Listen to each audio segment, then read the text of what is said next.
Hey everybody, welcome to your September 2025 astrological forecast.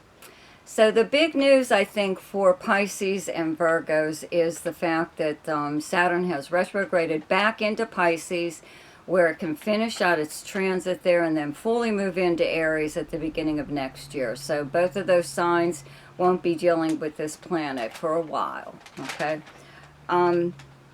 And on the 2nd, Mercury moves into Virgo, and Mercury is the natural ruler of Virgo, so it does well when it's here. Okay, it's moving very fast though, so it's only in Virgo from the 2nd through the 18th when it moves into Libra. Okay, and that finishes out the month in Libra into October. Then on the 6th, Uranus, still in Gemini, turns retrograde. Okay, so it can fall back into Taurus, right? And finish out its transit there. Then it will fully move into Gemini also at the beginning of next year. I have a little gnat or something here. Then, this is eclipse season, okay? On the 7th, we've got a full moon lunar eclipse in Pisces. And then on the 18th, okay, Mercury does move into Libra. On the 19th, Venus moves into Virgo. Up until that point, it's still in Leo, okay? And then there's a new moon new moon partial solar eclipse in Virgo on the 21st. Then on the 22nd, Mars leaves Libra and moves into Scorpio. And also on the 22nd, the Sun moves into Libra. So, thanks so much, you guys, to my subscribers, my supporters. I appreciate everything you guys do for me. Thanks for checking up on me. I am feeling a lot better. Starting to lose my voice here, though, and I probably will have to wear my glasses when I do your charts because my allergies are that bad. I can't see your charts. But anyways, for those of you who are new to my channel, if you like this video, be sure to subscribe and click on the notification bell. You'll be notified each time I upload something. Also, check out the links below in the description box. There is one to my website, but you can also just email me at the email address there. It's Zane's Zodiac at gmail.com. And just ask me whatever it is you would like to know if I do whatever, some kind of chart or whatever you're interested in. Okay, and there's also the Ask Me a Question, which is for those of you who only want to know maybe one or two things about your chart. Okay, and also be sure to check out my weekly forecasts, which are now daily shorts. And please remember that there are not aspects between the planets every single day. So there won't be a video like every single day. Okay, so now for your forecast. Hi, Aries. So, planets are in Virgo, right? At the beginning of the month, the sun is in Virgo. In your 6th house, that's where you have the sign of Virgo. 6th house is the workplace, the kind of work that you do, your co-workers, your work schedule. It's your house of health and your house of service to others. Okay, so the sun's here up until the 22nd, and Mercury is here from the 2nd through the 18th, and Venus is in Virgo from the 19th on into October, and there's a new moon partial solar eclipse on the 21st, okay? There's also a lunar eclipse on the 7th in Pisces, in your 12th house, directly across from your 6th house, okay? Also, the planet Saturn has retrograded back into Pisces on September 1st, so it can finish out its transit in Pisces and then fully move into Aries at the beginning of next year. So it will be leaving and entering your 1st house again, okay?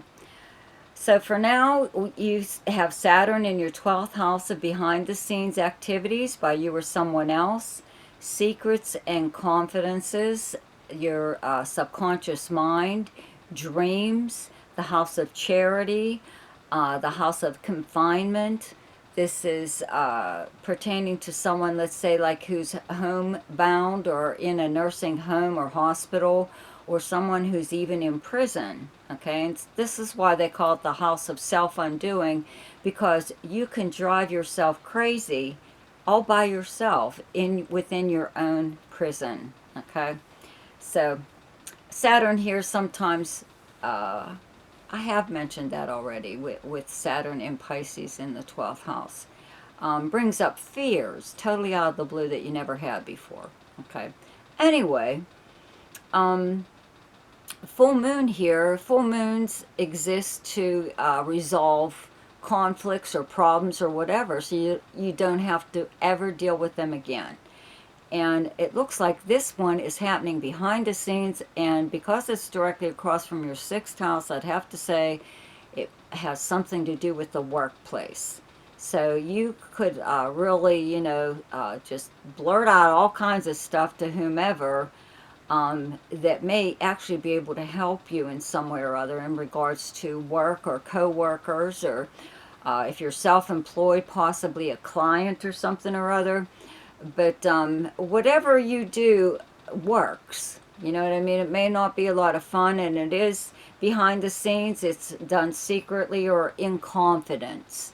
You may pull someone aside and tell them something or other, or ask for help in some way in regards to, again, work, a co-worker, the boss, something that's going down at work that just has been going on, but you never did anything about it, and now you are. Okay. Now this partial solar eclipse on the 21st in the 6th house is kind of equally, uh, you know, uh, let's put it this way. Eclipses, the effects of an eclipse last longer than a normal transit. And it varies, okay, but I go by a person's personal chart. Like some people will say 3 months to 6 months, could even be a week or less or more, whatever. There's no telling. So it would depend on if you have planets in Pisces and Virgo, right? Natal planets. Anyway, to me it looks like something is happening at work, and it's a new moon, okay? The eclipse will zap it, so this, whatever happens around this time, it's a few days before, during, and after the eclipse that this thing is in effect, okay? So this could last for a while, okay? It doesn't exactly have to happen on the 21st, like I just said. So somebody could quit where you work. It could be a higher up. There could be something going on with your company that is something new, but it looks like it's good, something good.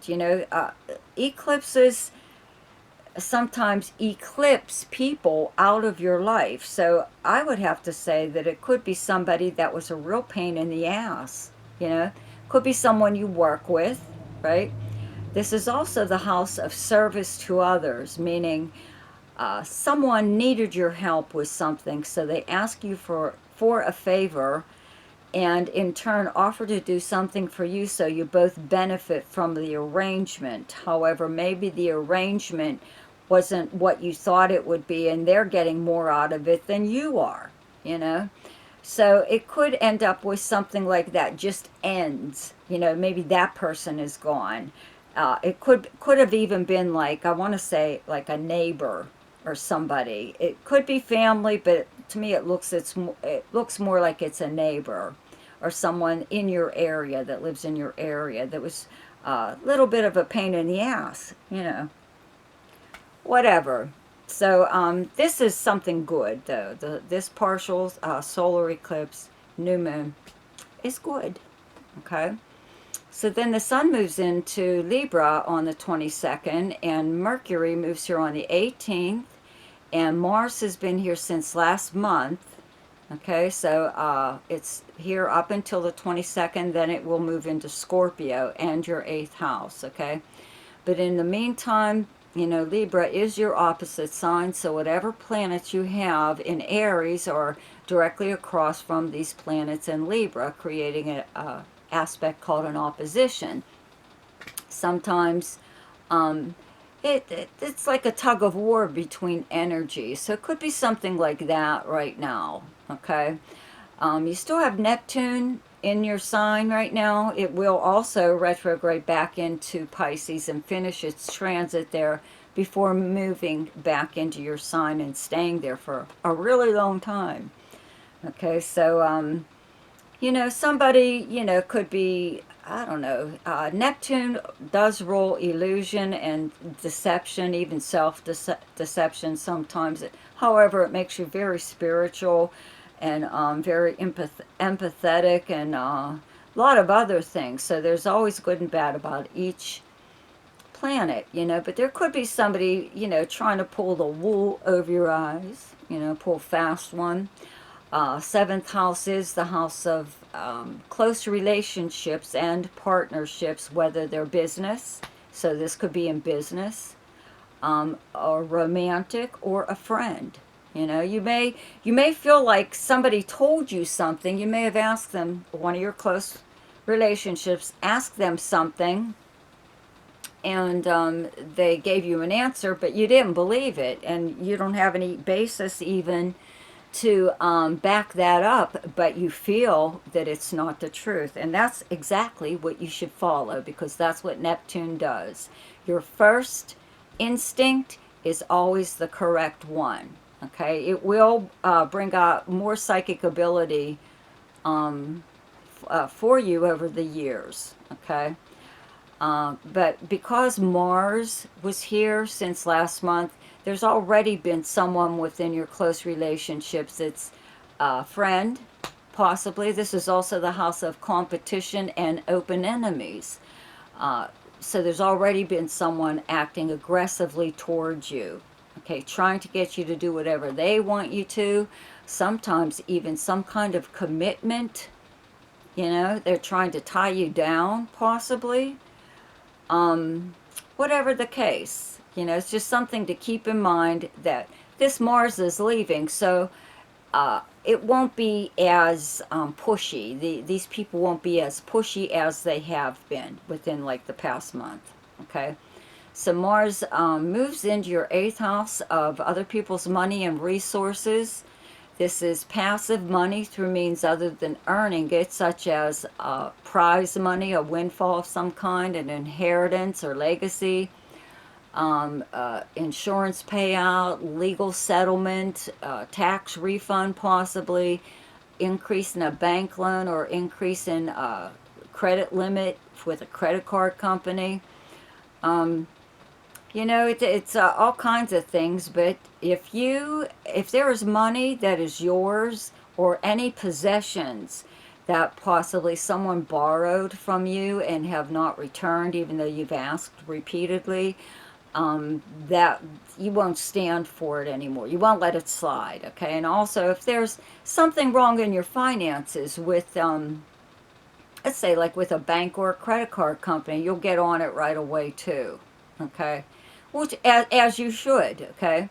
This is also jointly held property and jointly held debt. So if you do have bank accounts, credit card accounts with someone else, this is a time where you'll start going over them and try to figure out who owes and owns what.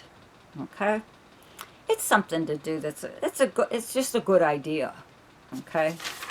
So the best time to do something each month is when the moon is in your own sign, and the moon is in Aries on the 8th, 9th, and 10th. The best time to lay low is when the moon is in your opposite sign, and your opposite sign is Libra, and those dates are the 21st, 22nd, and 23rd.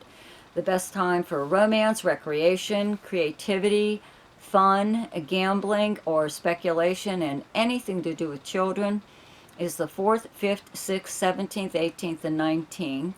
The best time for money is the 10th, 11th, 12th, 24th, 25th, and 26th. The best time for your career is the 2nd, 3rd, 4th, 29th, and 30th. And the best time for communication and travel is the 1st, 12th, 13th, 14th, 26th, 27th, and 28th. So I hope you enjoyed your forecast for September. Be sure to check out my weekly forecasts, which are now daily shorts. See ya. Hi, Taurus. So, Let's see here. Most of the activity right now is in your fellow Earth sign, Virgo, in your 5th house of fun. Okay, fun and romance, creativity, gambling and speculation, any kind of entertainment or sport, okay, and anything to do with children. So the sun is here up until the 22nd. Mercury moves here on the 2nd. Venus moves here on the 19th, which is even more fun. And there's a new moon partial solar eclipse on the 21st in your 5th house. So I can't see anything really happening that isn't like pretty spectacular. Okay, I have to put it that way. Eclipses, the effects last longer than a normal transit would. So I really can't give you how long because it depends on your personal chart. So, but having I think a solar eclipse in your 5th house of fun and speculation and whatever, entertainment. I mean, I think that's pretty fun, pretty neat, right? So that happens on the 21st, but before that, there is a full moon lunar eclipse in Pisces in your 11th house, which is directly across from your 5th house of Virgo, okay? So your 11th house is your friends and acquaintances, this socializing in person or online, any group or organization that you belong to, and also the house of dreams, hopes, and wishes. So Saturn has just moved back here, okay, retrograded back into Pisces and will finish up its transit here. So, and then it will move into Aries the beginning of next year, but you won't have like some of the same problems that you had, let's say like with a group of friends, or if maybe some place where you used to hang out, okay, maybe it either closed or it doesn't exist anymore, or maybe you don't want to go there anymore, it's changed so much, or there is someone within your group of friends or in an organization that you belong to that was always blocking your progress, trying to thwart all your, whatever, anything that you tried to do, they just always seem to be against you. So this person should be gone. Okay, you only have a few months to deal with it, or have to deal with it. But, retrograde and especially eclipses, okay, eclipses have a tendency to eclipse people out of your life. So let's hope it's that person, okay? If you have someone like that in your life or within your group of friends, it's a friend of a friend. Half the time it's not even your friend. It's just somebody that always shows up when all of you are going out somewhere because your friend asks them along, okay, whatever. Or again, with the organization, you've got a lifer, somebody that's been there like since the beginning of the organization, and they're not going anywhere. So, and they believe that they're in charge, but they're not. Okay, so maybe this person is finally gone, or just maybe somebody, I don't know, has a little talk with them, whatever. But full moons do exist to bring problems to the surface, okay, so they can be dealt with and done away with. And whatever happens around this time, just kind of prepare yourself. It looks like it's happening within your social life or your group of friends, something or other. But I believe it's something necessary. And when a planet is retrograde, like this Saturn will be, it does give you the opportunity to review progress in this area up until this point and change your mind. Okay, so you may have even joined a group, okay, or a group of friends even that, they're just not, they're not what you thought they were, or they're not your cup of tea, so you're gone. You just leave. You can put your 2 cents in, and say whatever you want. But you don't have to. You just end it. So it could be something like that, okay? Now, the new moon partial solar eclipse on the 21st in your 5th house of fun, the planets that will be here will be Venus, actually, because the sun's here just until the 22nd. So you still have that one day, okay, with the sun still in Virgo. Let's say here, yeah, a day after the solar eclipse, because it with eclipses it's a few days before, a few days after, and during. Okay, that you could feel some kind of an effect. But if I were you, I would play the lottery, okay, or enter some kind of contest, especially local contests. You have Jupiter in Cancer in your third house of your everyday life in your area, your neighbors, your neighborhood. It's also an internet house, so there are contests online that are legitimate that you can also enter. Okay, I used to work with someone that won quite a lot of things by entering these contests online. There's like, I forget what it's called, but you can do a search that will take you to a whole list of like all of these contests. You know, a lot of times it's just from magazines, have stuff out there. You don't always win money, but whatever. But yeah, the week of the eclipse, the solar, not so much the lunar. But yeah, I would definitely play the lottery. It's also your time to speculate on yourself. Okay, if you don't gamble, you can take a gamble or speculate on something that you're doing. It could be something creative. It could be romance even. You know, maybe there's something romantic going on in your life, and maybe you decide you got a bit of a wake-up call, you know, and you've discovered this person is the one for you, okay? Something like that, you know, but it is the house of fun. And with Mercury being here from the 2nd up until the 18th, I would have to say that you may be doing a little bit of travel, possibly, to go to maybe an amusement park or, you know, so a little like mini vacation, possibly a road trip, pretty much, probably.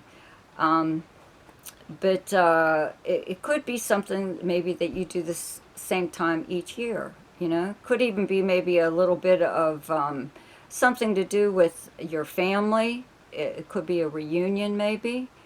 I do have to say that before the 19th and Venus moves into Virgo in your 5th house, it's still in Leo in your 4th house of your home and family. And your personal life, you know, where you live, everything like that. So you could be either, a lot of times as far as romance goes, when Venus is in your 4th house, a lot of your romantic times occur within a home setting. Okay, either your place or theirs or whatever. But it does like make you kind of want to stay home or enjoy what you have going on at home. You could have like a lot more contact with your neighbors, and maybe there's I don't know, some kind of barbecue or something going on within your neighborhood that maybe you're a part of. You could even though purchase something that you've wanted, you know, for a while for your home, but it could also be something personal, you know, something that you've had your eye on for yourself. Doesn't have to be for the family. Okay. But anyway, okay, so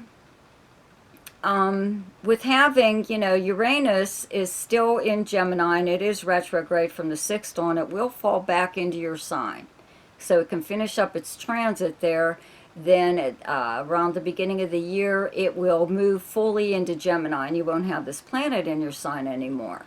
So it is in your 2nd house, though, of earned income and possessions. And that's where it's going to be next year for about, I forget what year, 2032 maybe? Whatever. Anyway, it brings unpredictability and sudden events happening in your house of possessions and earned income. So it's another reason, though, too, that I would gamble or, you know, play the lottery or something around that new moon solar eclipse, partial eclipse, okay? It does, you know, bring in unexpected occurrences within, again, your income and maybe even more so, like the sun moves into Libra on the 22nd, and Mercury moves here on the 18th, and Mars has been here since last month, and it's still in Libra up until the 22nd in your 6th house where you have Libra, and the 6th house is the workplace and the kind of work that you do, your co-workers, your work schedule. It's also your house of health and your house of service to others. So you could have been pretty busy actually creating a second source of income. You know, it looks like possibly something creative that you do, a hobby of some kind that maybe you enjoyed at some time or other. Maybe when you were younger, something you used to do, and it could be something that maybe a lot of people don't do, and you know, maybe there's a demand out there for it, and you're thinking about, you know, taking this back up again.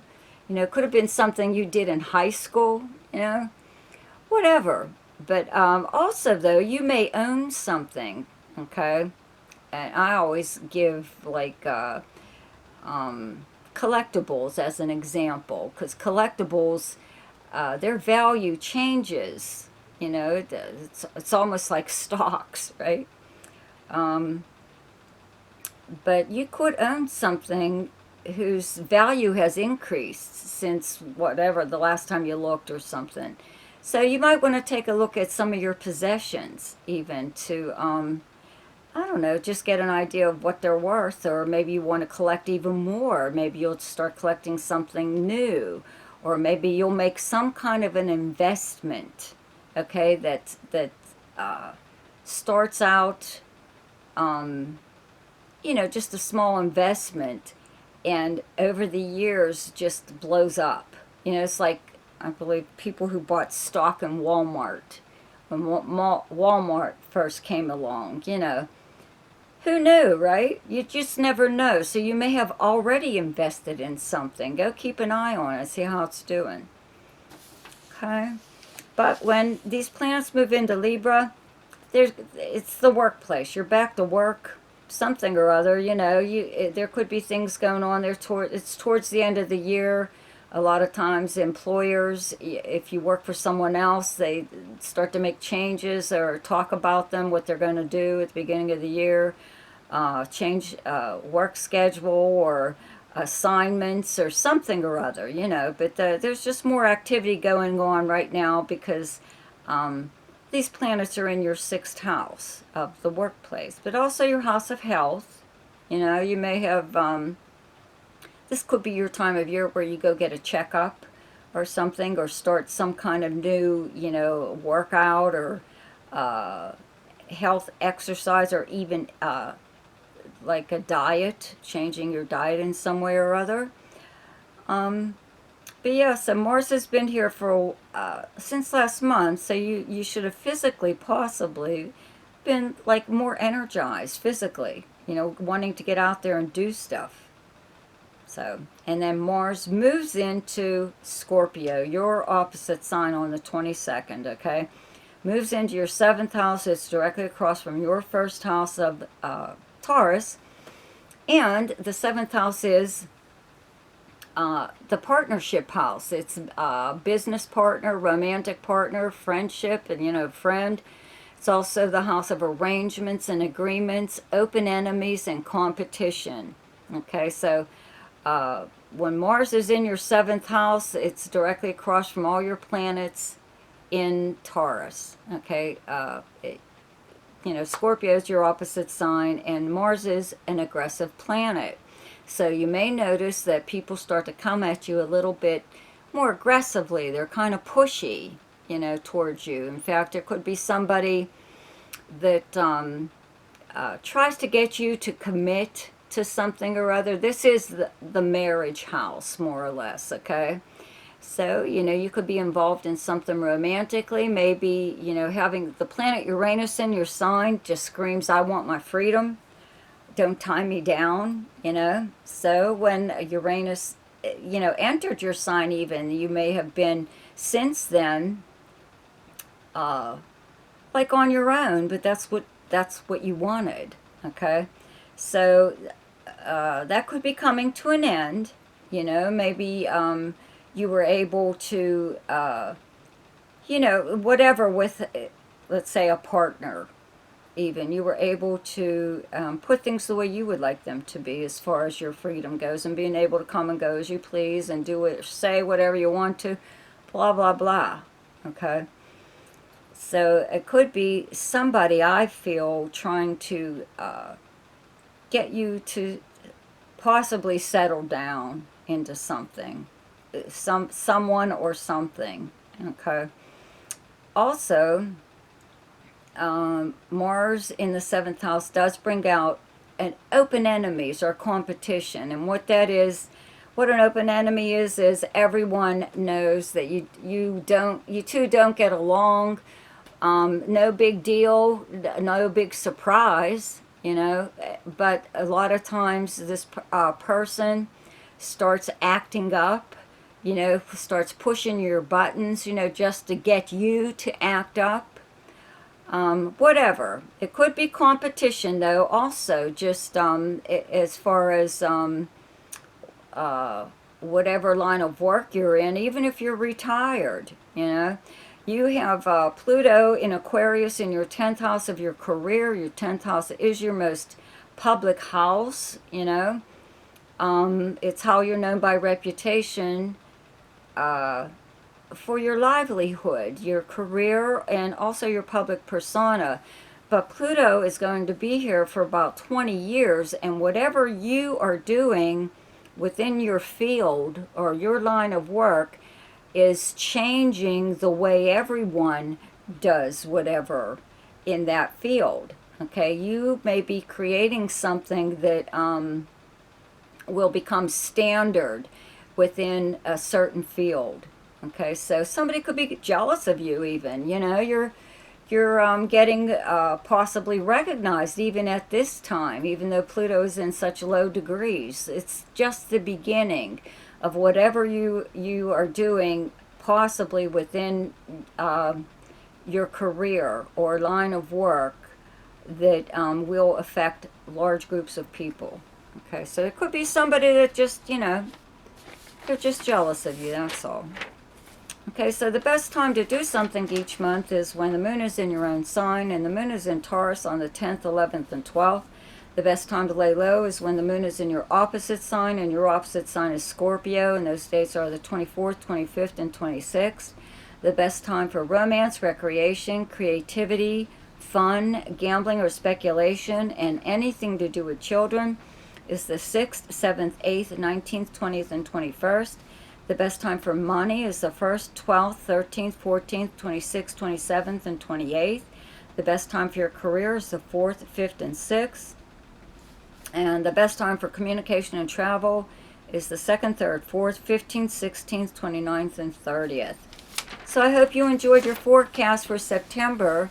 Be sure to check out my weekly forecasts, which are now daily shorts. See ya. Hi, Gemini. So, I wonder how you've been since the planet Uranus entered your sign. It does turn retrograde on the 6th. Okay, so it's in your first house of personality and self. You may have noticed something, you may not have. You know, it's still in such low degrees. It will fully move into your sign at the beginning of next year, but it is retrograde right now from the 6th on, and it's going to fall back into Taurus and your 12th house, okay? But, you know, what you should do with retrograde planets is review any kind of progress that you've made up until this point, and then change your mind if you want to about anything, make some kind of changes, or don't do anything at all, whatever. But having the planet Uranus in your first house, you know, just for these few months, gives you a little bit of an idea maybe of what to expect when it fully moves into your sign next year. But anyways, so the sun is in Virgo in your 4th house of your home and family, and your past, your childhood, the foundation of how you were raised. where you live and the property surrounding it, your private life, all kinds of stuff. Okay, so the sun is here up until the 22nd, and Mercury is here like on the 2nd, moving very fast, stays here up until the 18th, and Venus moves here on the 19th and is here till the end of the month into October, but there's a new moon partial solar eclipse on the 21st in your 4th house, okay? There's also a full moon lunar eclipse in Pisces in your 10th house, which is directly across from your 4th house on the 7th. Okay, your 10th house is your most public house. It is how people view and speak about you publicly, like on social media and stuff, whatever. It is how you're known by reputation for your livelihood or your career, even if you're retired, and also your public persona. So the planet Saturn has been here for a while, and it just retrograded back into Pisces on September 1st. It's so it can finish its transit in Pisces, then it will fully move into Aries also at the beginning of next year.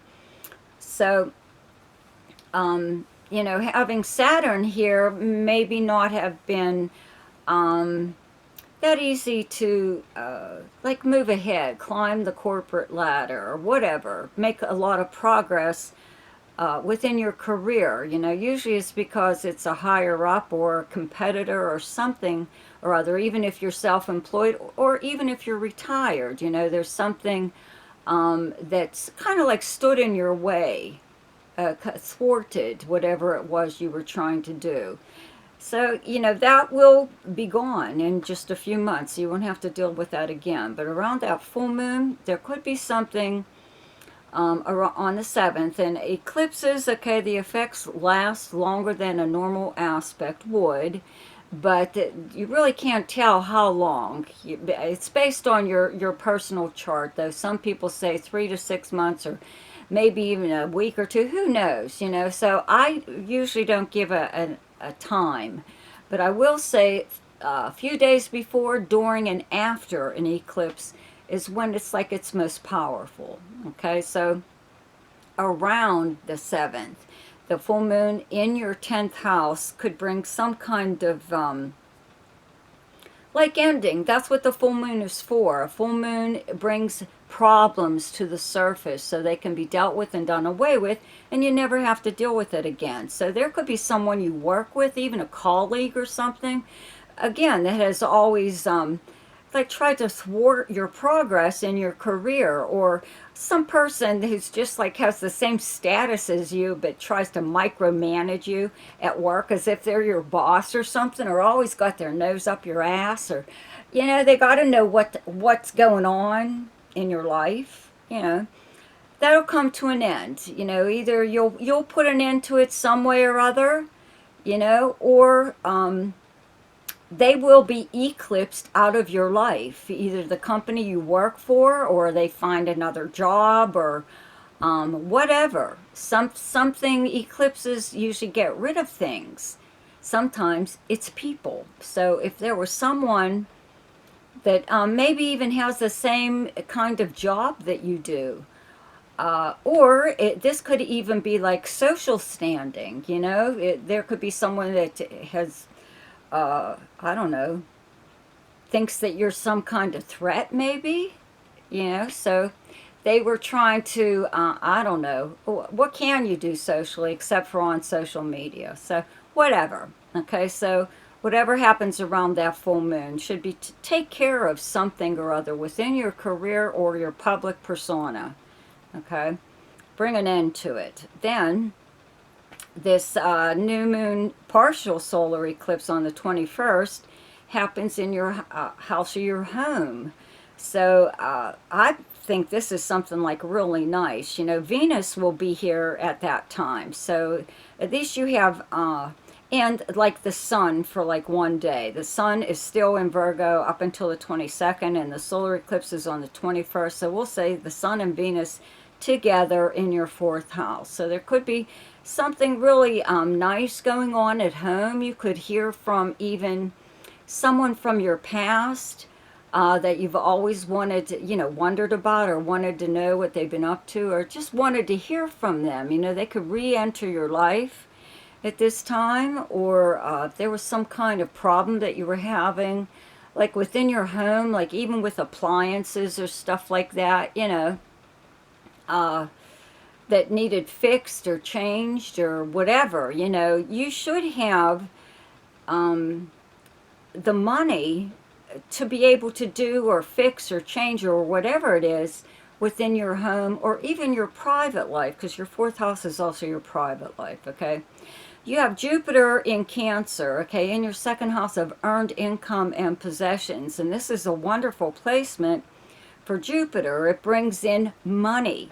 Sometimes it goes out just as fast, though, but at least you have the money to cover whatever it is you need, right? Like, like something like replacing, your stove or whatever. But yeah, there could also be something happening with a family member around this solar eclipse that is like very surprising to me. I think it's something really nice. I don't know if it will affect you that much, but you could also be gifted with some kind of something like it's a really big deal. Okay, um, anyone could gift you. Okay, I can't even say who it would be, but it could be something personal or it could be something for your home, but it could be like a pretty big deal. Okay, maybe you're getting property. Okay, anyways, I do have to mention before Venus moves into Virgo on the 19th, it is still in Leo up until that time. Okay, in your third house, that's where you have the sign of Leo. Third house being your local area, your neighbors, your neighborhood, the people and places you would encounter throughout the normal course of your day. It's also local travel, which is either overnight, day trip, weekend trip, and usually a road trip, okay? All forms of communication, okay, including regular postal mail. So you could just have really pleasant conversations going on with your neighbors, people in your neighborhood. When you go out to run errands, you run into nice people, probably invite you to do things, whatever. But it brings like a pleasant exchange between you and the people in your everyday life, okay?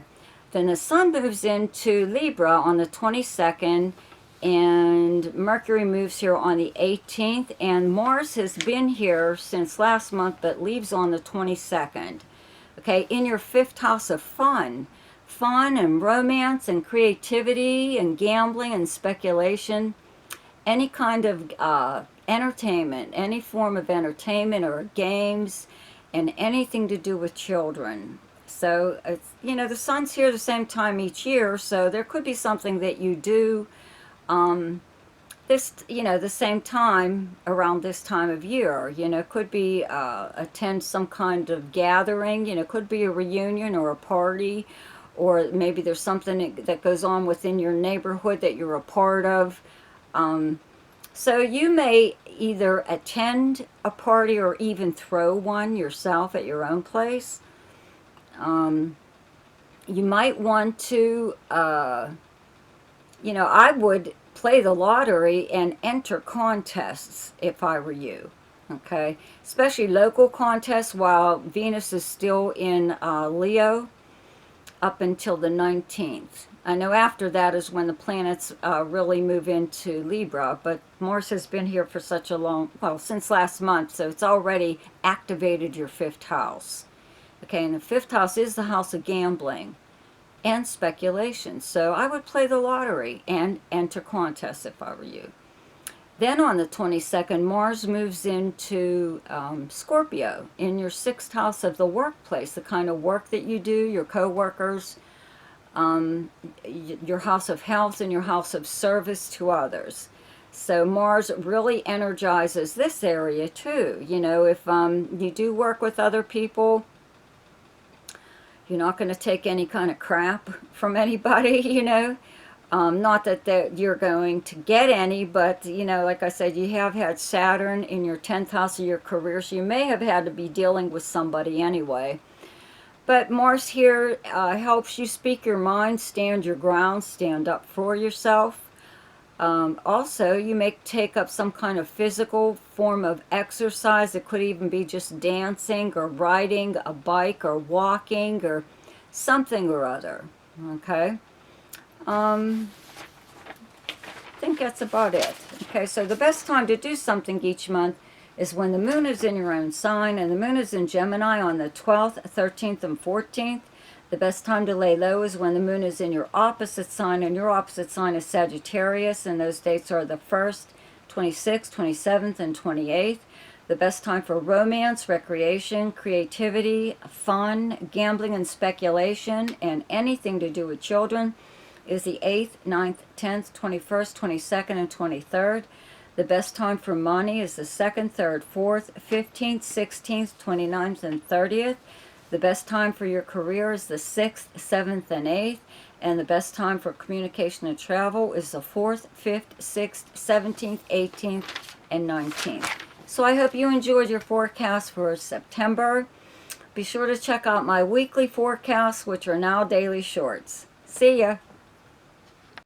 Hi, Cancer. So, let's see. Okay, well, you know, planets are in Virgo, right? The sun up until the 22nd, and Mercury moves into Virgo on the 2nd and is moving pretty fast. We'll move into Libra on the 18th, but Venus moves into Virgo on the 2nd, and I'm sorry, on the 19th. Okay, and where you have Virgo in your chart is your 3rd house.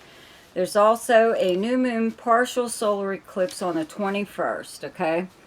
In your 3rd house of local travel, okay, your everyday life. It's your neighbors, your neighborhood, the people and places you would encounter throughout the normal course of your day.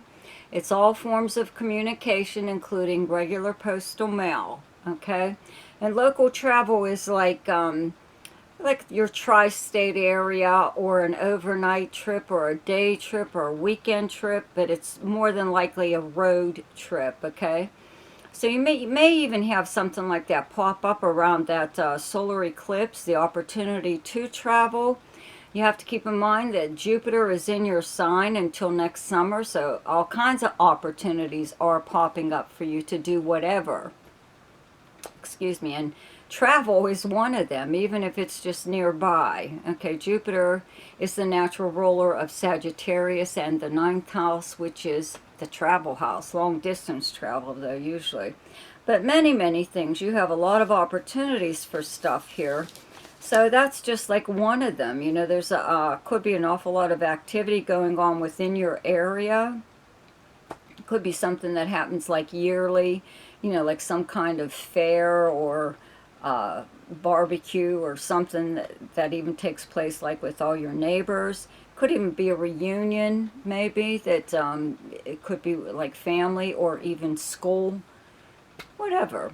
Okay, so having Mercury here, though, it is the natural ruler of the 3rd house. So you may notice that when it leaves on the 18th and moves into Libra, that between that short period of time, you've had an awful lot of conversations or contact with people. It doesn't have to be just verbal, a lot of text messages, voicemail, email, regular mail, stuff like that. And you may be running around your own neighborhood a lot more than you normally do. And it's just to do things like even just like shopping or whatever, but running errands, you know. But it just seems that it has increased, okay? And especially like with the sun here up until the 22nd, since the end of last month, you may have had more contact with your neighbors or even siblings or cousins, okay? This is an internet house, okay? So you may be even writing something You know, it could be a reply to someone, even like a letter, or you could just be whatever, writing, just writing, period. Maybe you're writing a book, a play, you know, a script of some kind, whatever. But around this new moon solar eclipse, you have to remember that the eclipses last a little bit longer than like the normal transit, because it energizes, it adds spunk, okay, to whatever's going on at that time, whatever transit you have happening in your chart, okay, and the same thing goes with the length of how long the effects of eclipse last, okay, because it depends on your own personal chart. Some people say 3 months to 6 months, could be anything, you know, could be longer even, or shorter, but you know, this could be some kind of like major communication that you're getting around the new moon partial solar eclipse on the 21st, okay? And it's a few days before or after or even during. And this could be through regular postal mail even, but some kind of communication or conversation that you have with someone could be like really, I don't know, not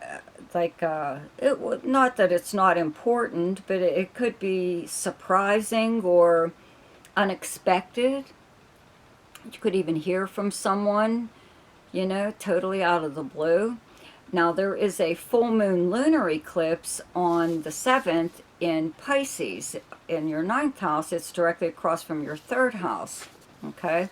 And 9th house is long distance travel and communications, and among many other things. It is legal matters, and Saturn has retrograded back into Pisces on the 1st, so it can finish up its transit here. Then it will fully move into Aries at the beginning of next year, but for now, it's still in your 9th house of higher learning, foreign countries, people, languages, the house of adventure, all kinds of stuff, okay? So there could have been maybe a legal matter that you were dealing with that was held up, especially with Saturn here. You could have had someone deliberately stalling on something like this, just dragging it out, just figuring you would give up, okay? Well, I guess that's not the case. The full moons do exist to bring a problem to the surface, so it can be dealt with and done away with, and you never have to think about it again, okay, or have to deal with it again. So that could be something that's happening around the 7th. You could hear from someone even who lives at a distance, possibly in another country. Could be a pretty big deal. The full moon is there, again, to get rid of a problem. So there must have been something going on here that was, you know, either something that didn't have anything to do with you, you know, you were dragged into it or whatever, and you're finally, like, getting away from whatever it is. Or it could, again, be a legal matter. This is also the house of higher learning. Maybe you were taking a class or even teaching a class, and that could be ending now. Maybe it was like a real pain in the ass. Also, when Saturn's in your 9th house,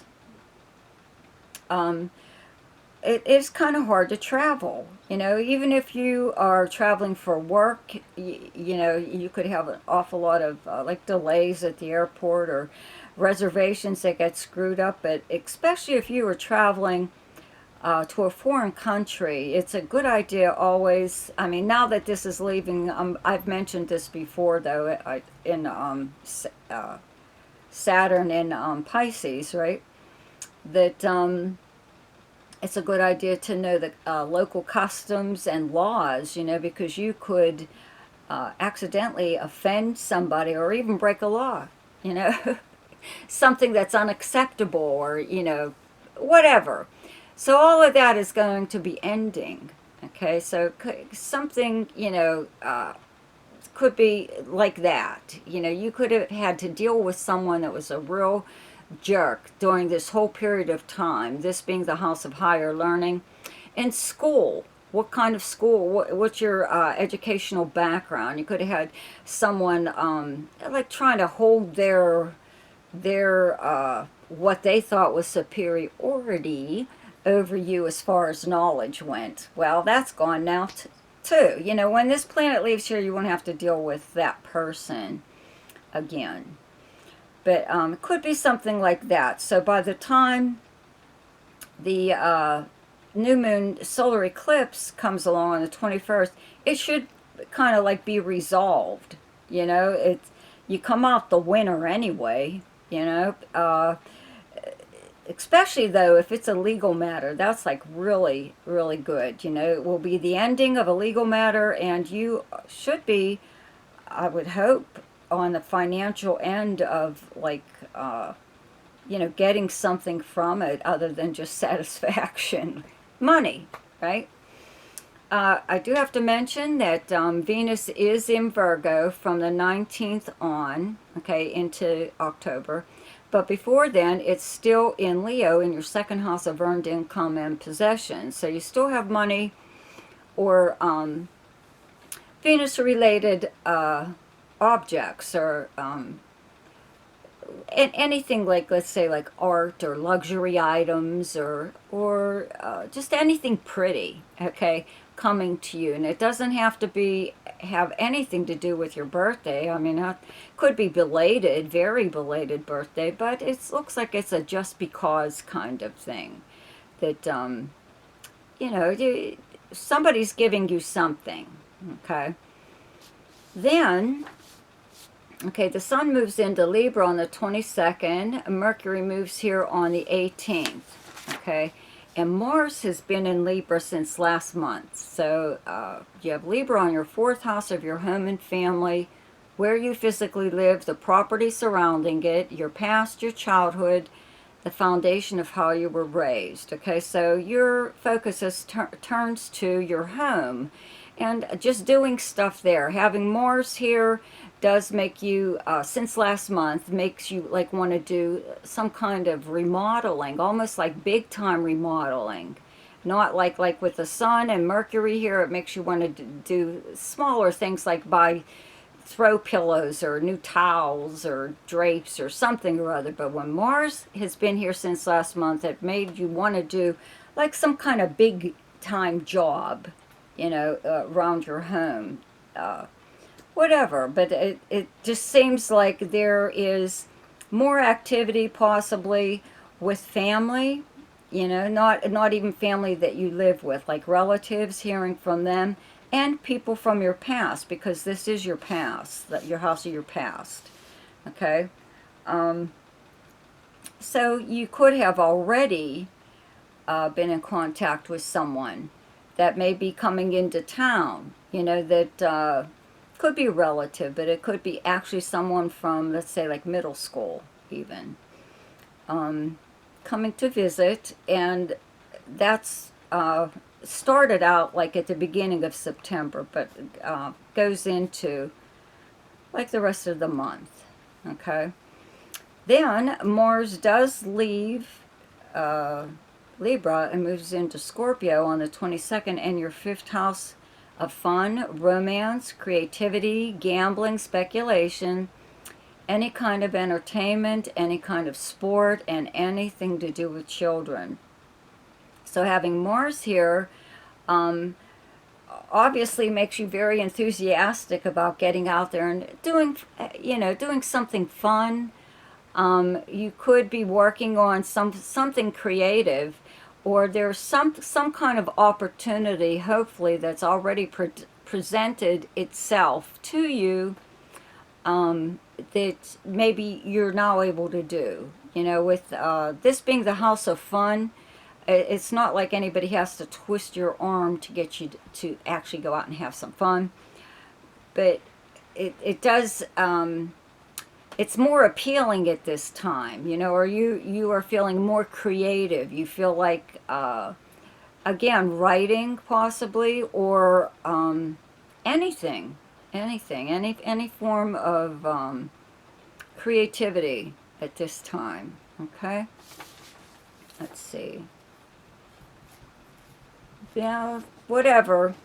I do want to mention though about the eclipses again. Okay, that full moon lunar eclipse on the 7th, you could get some kind of communication that uh, maybe concerns you or maybe worries you a little bit. But by the time the solar eclipse comes along on the 21st, it's nothing. In fact, you might get mad that whoever sent this communication to you just disrupted your life for even like a day or so for nothing. For nothing. Made you stop and wonder about something that wasn't even true, probably. Okay, so the best time to do something each month is when the moon is in your own sign, and the moon is in Cancer on the 15th and 16th. The best time to lay low is when the moon is in your opposite sign, and your opposite sign is Capricorn. And those dates are the 2nd, 3rd, 4th, 20th, and 30th. 29th and 30th. The best time for romance, recreation, creativity, fun, gambling, and speculation, and anything to do with children is the 10th, 11th, 12th, 24th, 25th, and 26th. The best time for money is the 4th, 5th, 6th, 17th, 18th, and 19th. And the best time for your career is the 8th, 9th, and 10th. And the best time for communication and travel is the 6th, 7th, 8th, 19th, 20th, and 21st. So I hope you enjoyed your forecast for September. Be sure to check out my weekly forecasts, which are now daily shorts. See ya. Hi, Leo. So, all the Virgo planets this month, all the majority of the planets are in Virgo at the beginning of the month, right? Are in your second house of earned income and money. Okay, the sun is here up until the 22nd. Mercury moves here on the 2nd and is moving very fast. It's only here from the 2nd to the 18th. And Venus moves here on the 19th and is here until into October. And there's a new moon partial solar eclipse on the 21st. So it's going to energize your money house. Okay. The eclipses, right? There's also a full moon lunar eclipse in Pisces in your 8th house, the other money house, right? Saturn has retrograded back into Pisces, so it can finish up its transit there, and then it will fully move into Aries at the beginning of next year. So it's in your 8th house of other people's money and resources, passive money coming to you through means other than earning it, jointly held property and jointly held debt, money from an insurance payout, a legal settlement, a refund of some kind, something dealing with a financial institution, an increase, let's say, in a bank loan, or an increase in credit from a credit card company. Saturn here, this is the house of endings and new beginnings. It's the house of death, okay? You may have inherited something from someone, possibly money, but someone doesn't have to die in order for you to inherit. But it's just that when Saturn is here, someone tends to like leave you. Either they pass away or they move away for whatever reason, okay? So anyways, there's a full moon here, and full moons exist to bring a problem to the surface so you can deal with it and never have to deal with it again, okay? So that's what's going to happen around the 7th. Okay, the eclipses, the effects, right, last a little longer than a normal aspect, but you really can't tell how much longer, okay? But the eclipses themselves, usually like a few days before, the days of, and the days after, are when the eclipse is like at its strength, right? So it doesn't have to exactly happen on the 7th. But, you know, something could be something about money, especially if you have jointly held accounts with someone else, like credit cards or bank accounts. Okay, it could have been money was like really tight. You didn't have money to spend. You really had to watch what you did have. and you couldn't run up any bills, or you didn't want to. So if you have someone else that you share accounts with and that's what they were doing, it was really hard to like live with them. You know, they're like undoing all your good work of trying to save money. Okay, so that's what that would be about. It's either maybe jointly held accounts, or having to deal with some kind of financial institution that can't get their shit together. And in fact, when you try, you've been possibly trying over and over again to get your bank statements or your credit card statements and get them corrected because they are incorrect. Okay.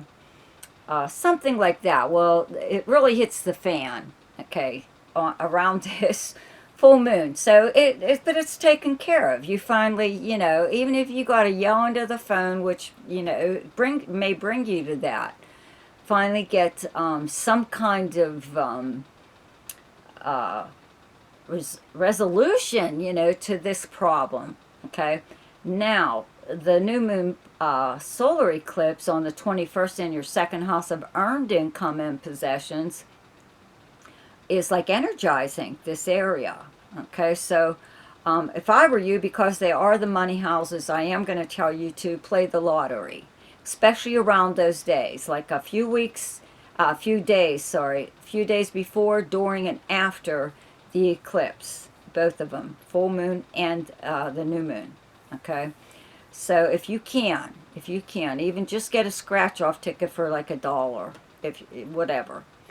Anyways, so this is where, you know, where the sun is where your focal point is. Okay, so the sun is in Virgo up till the 22nd in your second house. Now, you still have Venus in your first house. Venus is still in Leo up until the 19th, and then it moves into Virgo into your second house, which is good also. You know, Venus attracts things like money.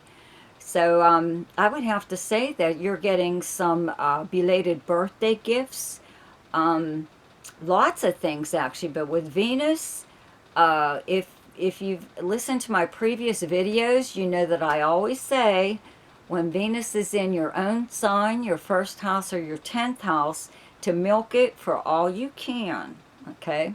Because people find you far more appealing now than at any other time. And they really want to help you. They really want to do like little favors for you, and they want to take you out for drinks or lunch or just because kind of thing.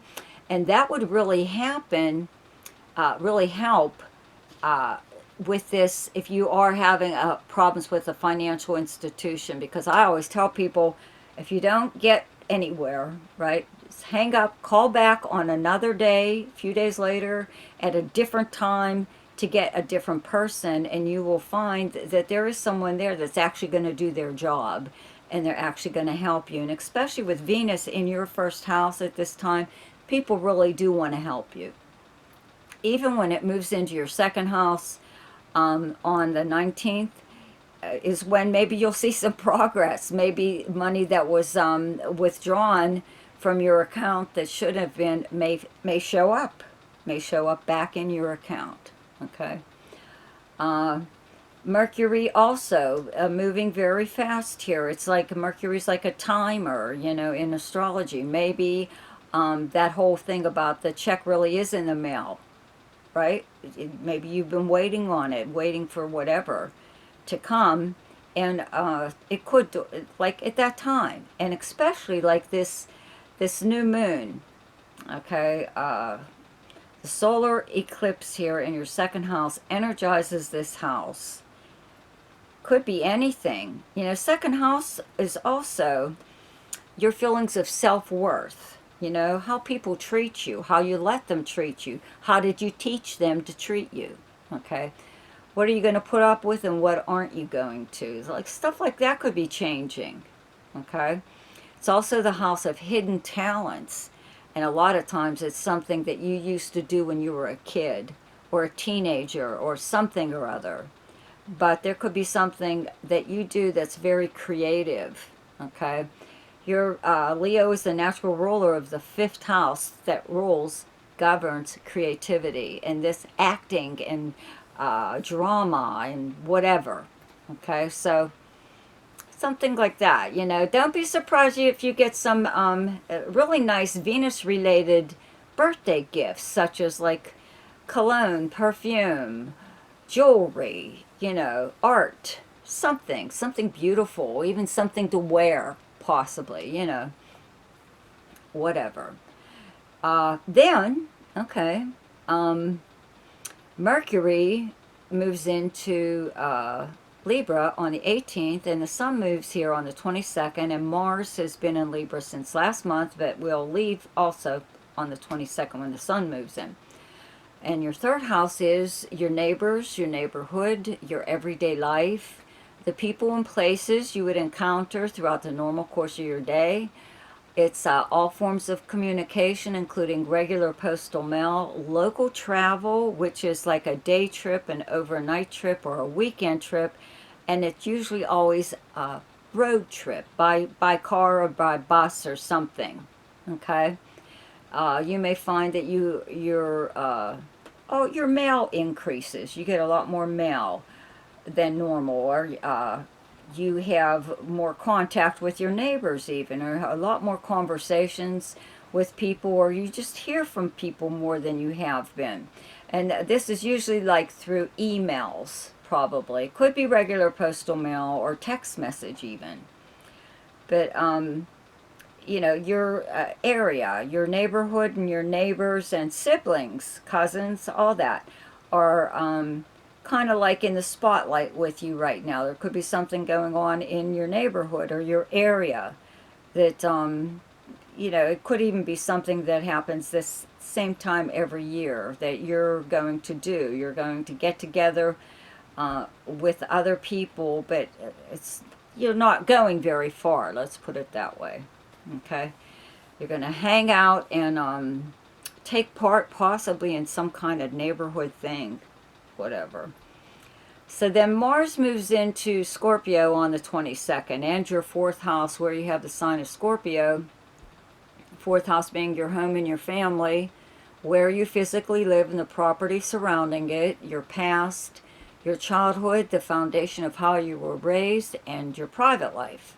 So when Mars is here, eventually when the Sun and other planets move here, it will complement whatever you are planning to do while Mars is here, because Mars is a very energetic physical planet, and it makes you want to change things around your living area, your home. You want to not just spruce up the place, you feel like remodeling or doing something kind of big, you know, totally making a room into something different than what it actually is. Like a big time projects as far as your home goes.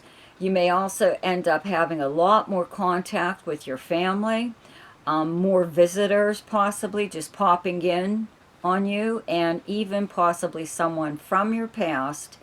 I do have to mention Jupiter is in Cancer in your 12th house of behind the scenes, secrets and confidences, stuff like that. It's a hidden house. There could be someone that is helping you in some way or other, but you may not even be aware of it. You may find out, though, at this time, it could be like an old roommate, or it could be a family member. It could even be if you live with someone now. Okay, Jupiter is help behind the scenes when it's in the 12th house. Okay, so the best time to do something each month is when the moon is in your own sign, and the moon is in Leo on the 17th, 18th, and 19th. The best time to lay low is when the moon is in your opposite sign, and your opposite sign is Aquarius, and those dates are the 4th, 5th, and 6th. The best time for romance, recreation, creativity, fun, gambling, or speculation, and anything to do with children, the 1st, 12th, 13th, 14th, 15th, 26th, 27th, and 28th. The best time for money is the 6th, 7th, 8th, 19th, 20th, and 21st.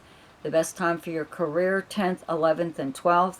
The best time for communication and travel, 8th, 9th, 10th, 21st, 22nd, and 23rd. So I hope you enjoyed your forecast for September. Be sure to check out my weekly forecasts, which are now daily shorts. See ya! Happy birthday, Virgo! So this is a pretty powerful month for you. Okay, you're going to have Mercury and Venus in your sign and a solar eclipse. So you'll be pretty lit up, actually. You should be the center of attention right now anyway.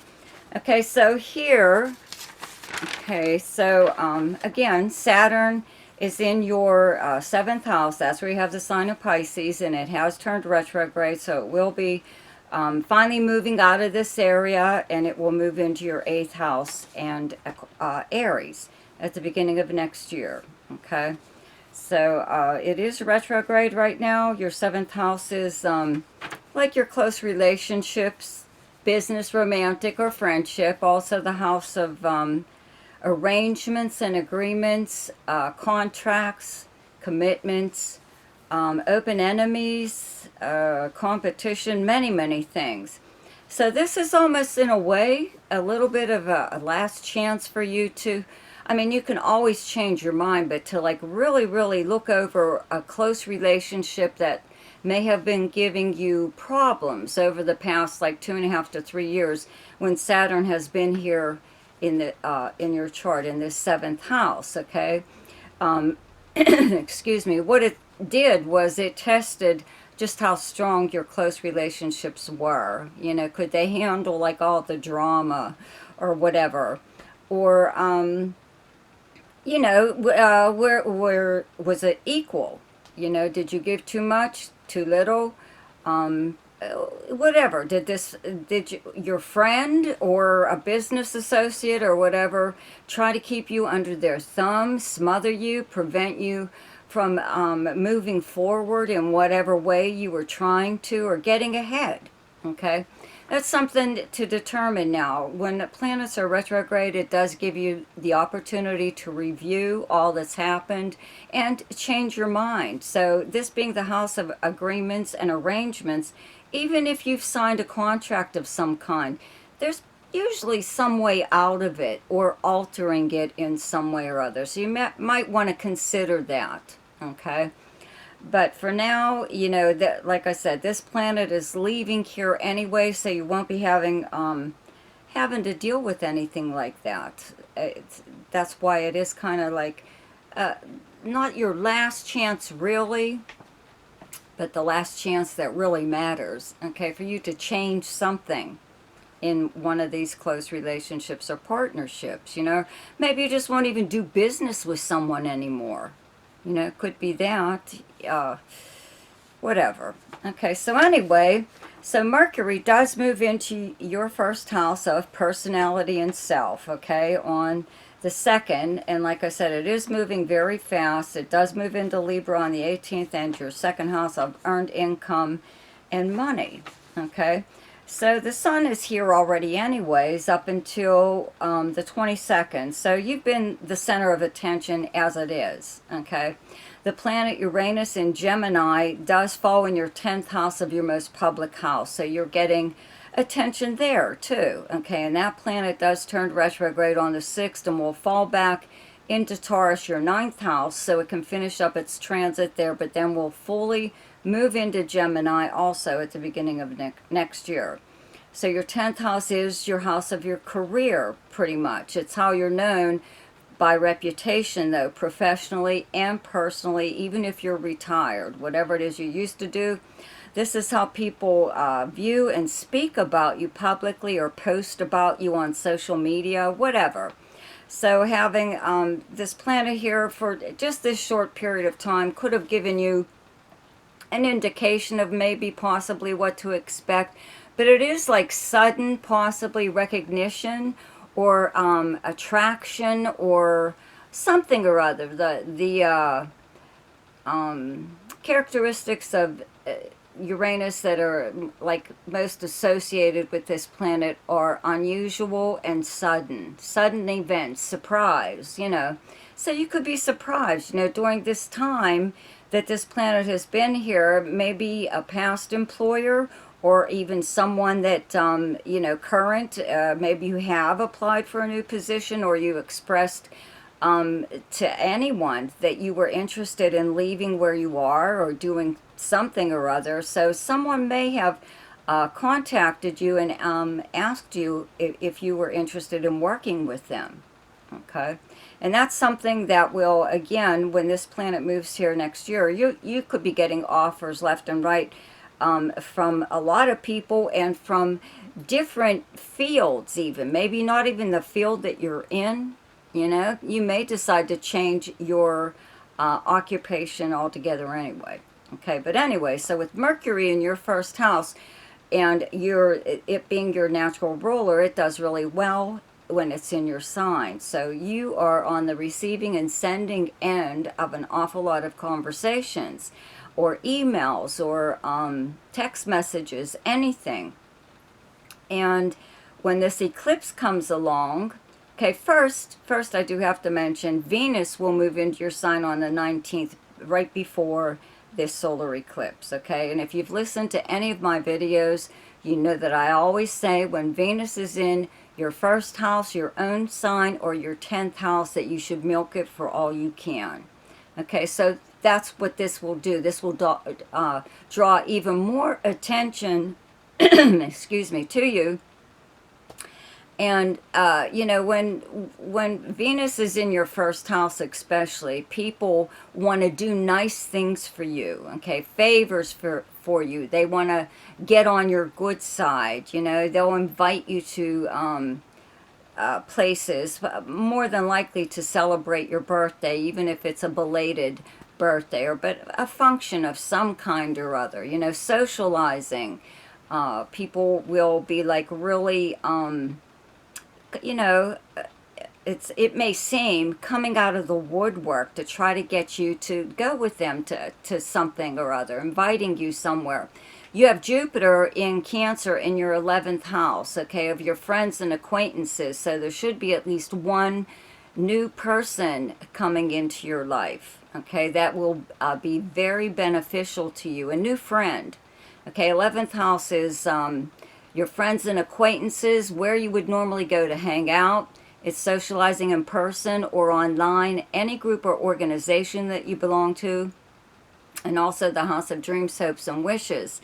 So, you know, you could be following a goal right now, and you more than likely will meet people that will help you get there. Okay, you just may take to socializing a lot more than you have been lately, let's say. Okay. So, yeah, a lot of communications going on here. A lot of invitations, especially with this Venus being here.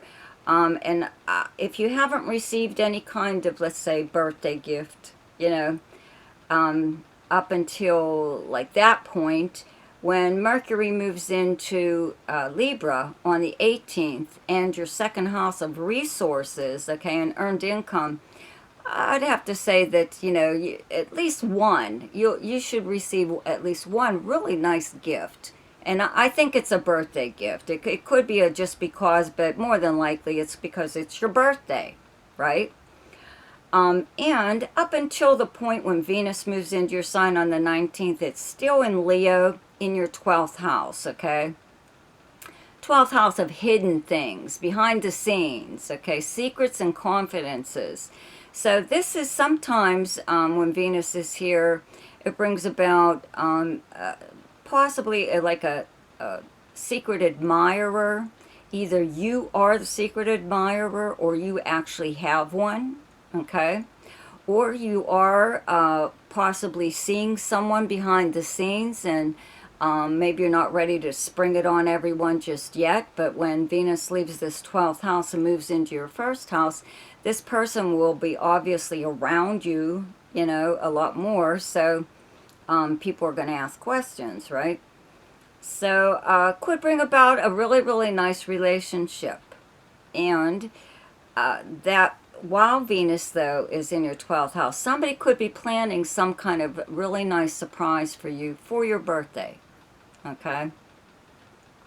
We'll see. But either way, act surprised, okay? But Yeah, then the sun moves here. Okay, so Mercury's in Libra on the 18th. The sun moves on the 22nd, and Mars has been here up that whole time, like since last month, up until the 22nd.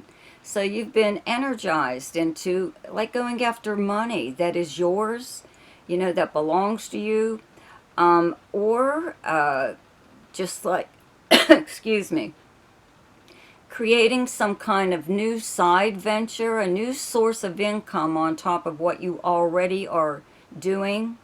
Even if you're retired, you still have money coming in some way or other. Okay? And with Pluto in Aquarius in your 6th house of the kind of work that you do in the workplace, it's retrograde. It's still retrograde. So there's some changes even going on there. I'd have to say you're changing or altering in some way whatever it is you do for a living. Or again, even if you're retired, something that you are developing now, it is for a source of income, and it could be something completely different. Maybe even something that you've just always been interested in. It could be unusual or unique in some way, and this is because of Uranus in your 10th house. Uranus governs like Aquarius, and the sciences, and even the so-called pseudosciences such as astrology, though I don't believe it's a pseudoscience, but I do have to say that because it's still not accepted. Along with when astrologers and astronomers were one and the same, I think it was the church that decided to separate them and make astrology an occult subject. But anyway, so something like that. You could get into something very, very unusual as a side gig, hopefully it becoming your main source of income. Okay? Now, Mars moves into Scorpio on the 22nd in your 3rd house, where you have Scorpio, and having this solar eclipse on the 21st. Okay, now, any kind of eclipse, the effects last a little bit longer than usual. Okay, no one can really say how long. Some try to say 3 months or 6 months or whatever. It's up to whatever is in your personal chart. Okay, but it will totally energize whatever you are doing around those days, leading up to and following this solar eclipse. Okay, it gives it more impact, more power. So if you were trying to do something, anything, and remember, you'll have Venus in your sign at the same time. Okay, and these planets in your 2nd house of earned income, they'll be in Libra, right? And Mars in your 3rd house of your neighborhood, your neighbors, it's like your everyday life. It's the people and places you would encounter throughout the normal course of your day. It's local travel, which is like usually a day trip, weekend trip, overnight trip. It's a road trip, more than likely. Or a little boat. Maybe you could take like a little mini cruise, just because we've got Scorpio, a water sign, here on your 3rd house. But it's the major communication house, okay? All forms of communication, including regular postal mail. So you could be, doing something within your own area where you live with your neighbors, a neighborhood. You could be starting a business nearby. Or you are... like both the 3rd and the 9th house are media houses. They're internet houses. So if you don't already have like an internet presence, I believe you'll develop one, at least a website or a podcast, YouTube channel, something or other. But Mars will energize this area, so you may find that you're doing an awful lot in your own neighborhood. Or just in communications, period. Contacting like quite a lot of people to either help you with whatever it is you're doing, or you're setting up something. Okay? So, let me see what else here.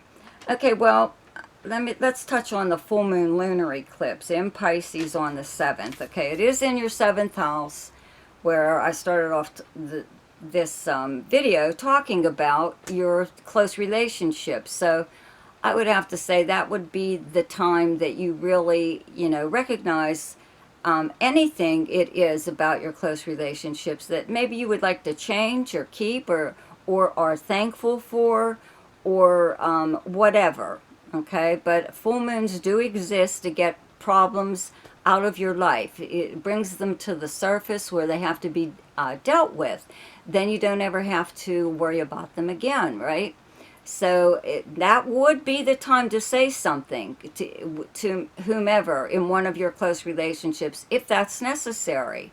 If not, you could just, make a conscious effort to make a change in your behavior rather than someone else's, and they'll get the hint.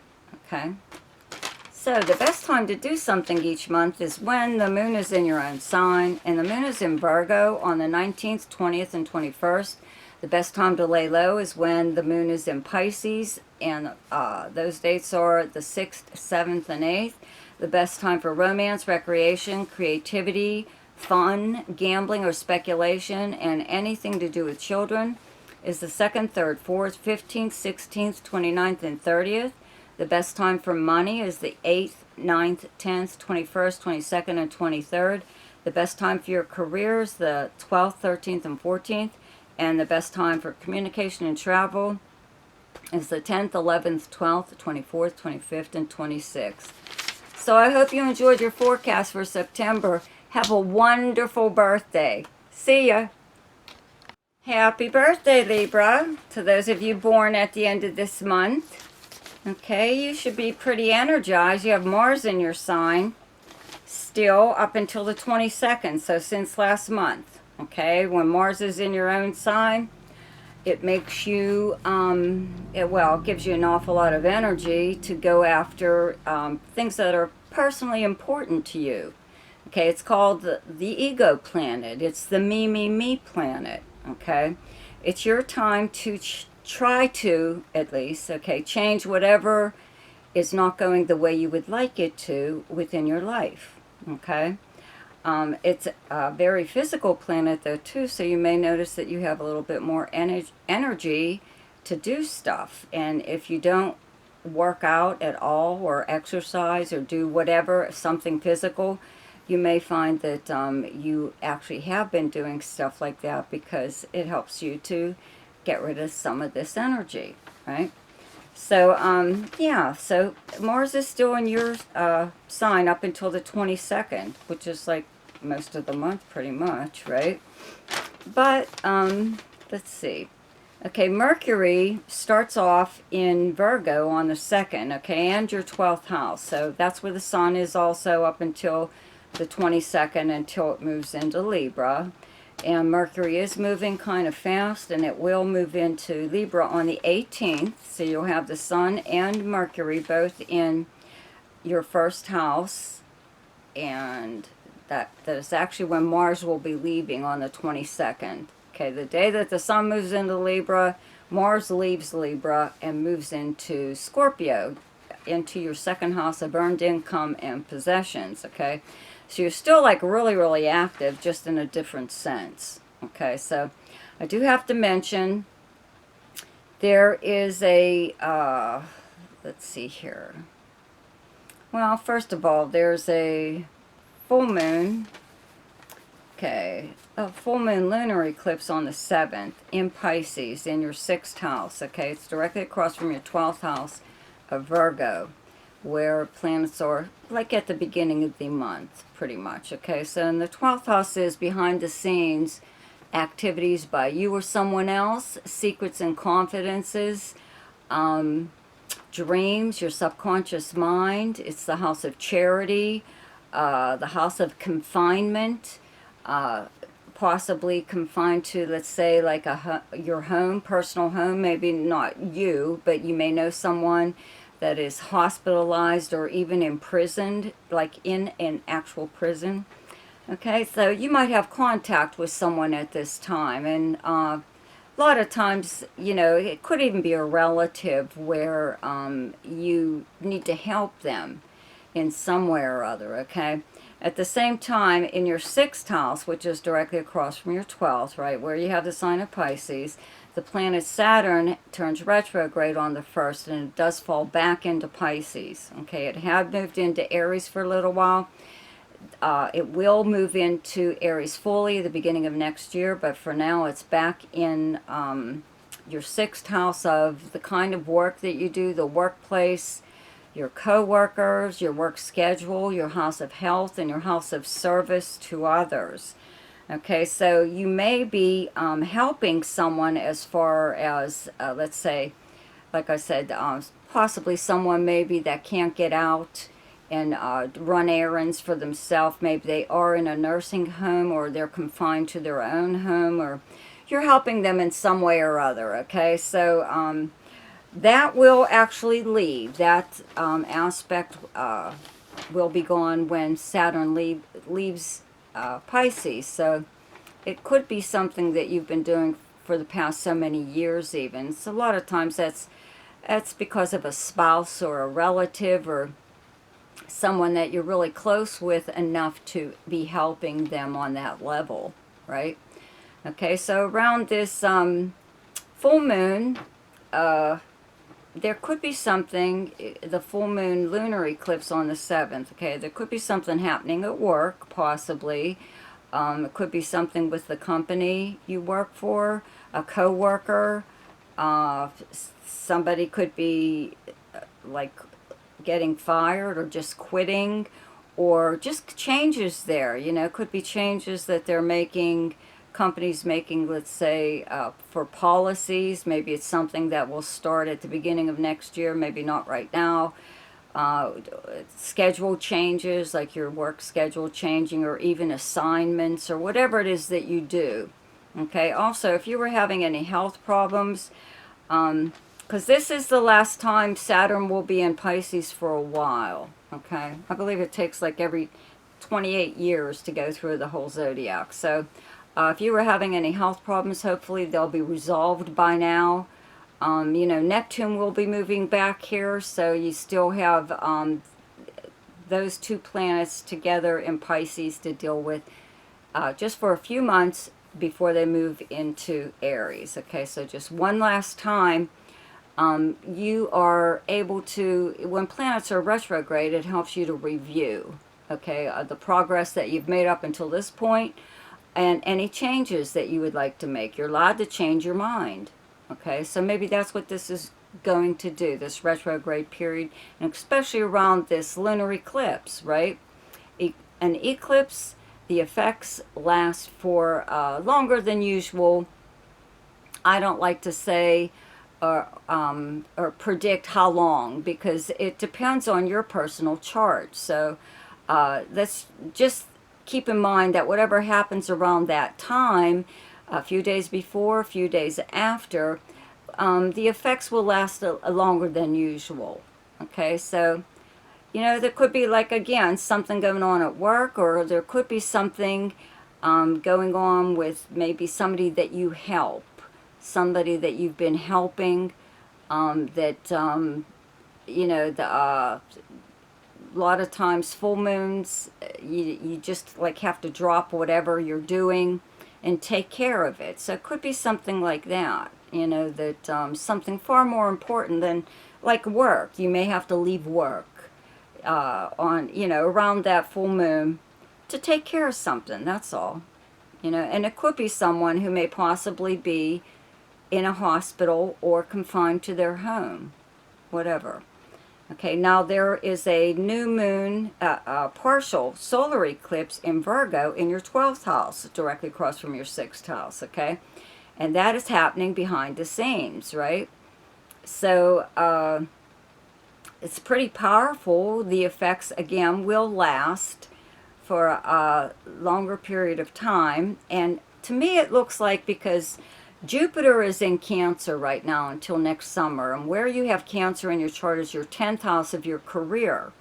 Okay, you have Jupiter here right now. When Jupiter transits this area, you usually have an upgrade in some way or other within your career or within your public persona, because your 10th house is your most public house, but it's basically how you're known for your career, your livelihood. Even if you're retired, what you used to do, it's by reputation, how you're known professionally and personally. And with Jupiter here, it brings in a lot of opportunities for you to expand within your current career or leave and go to a new position that is an upgrade of some kind.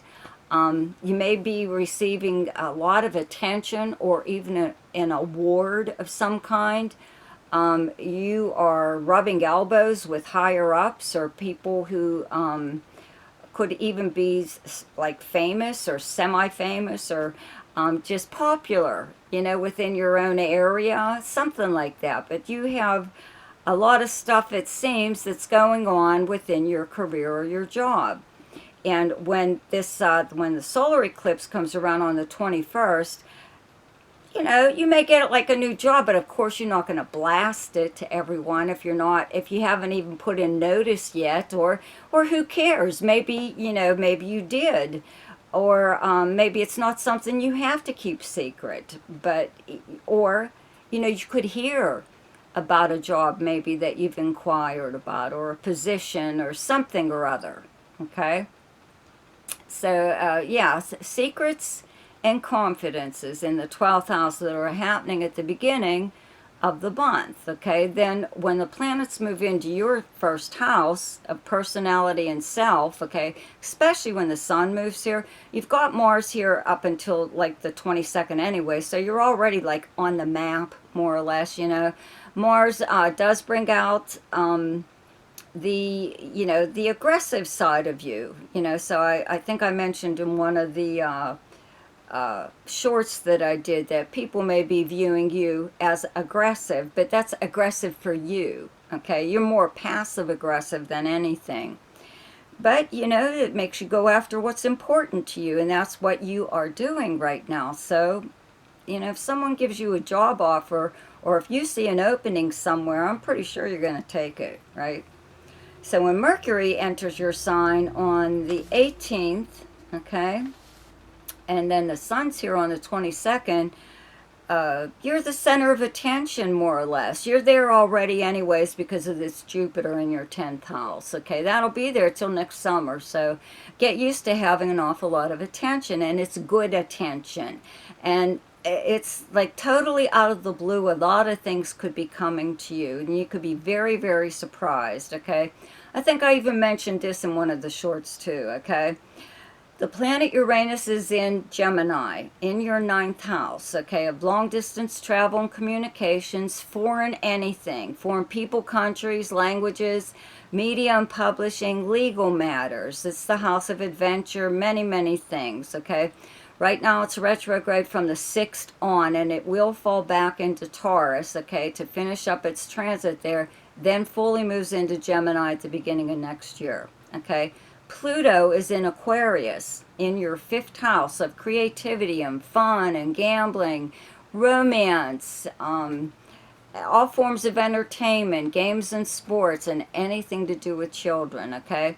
It's also retrograde, but it's an air sign, just like Gemini's an air sign, and you are an air sign, okay? So to me, this is like a little bit of a grand trine, okay, between all the air signs with these planets, okay?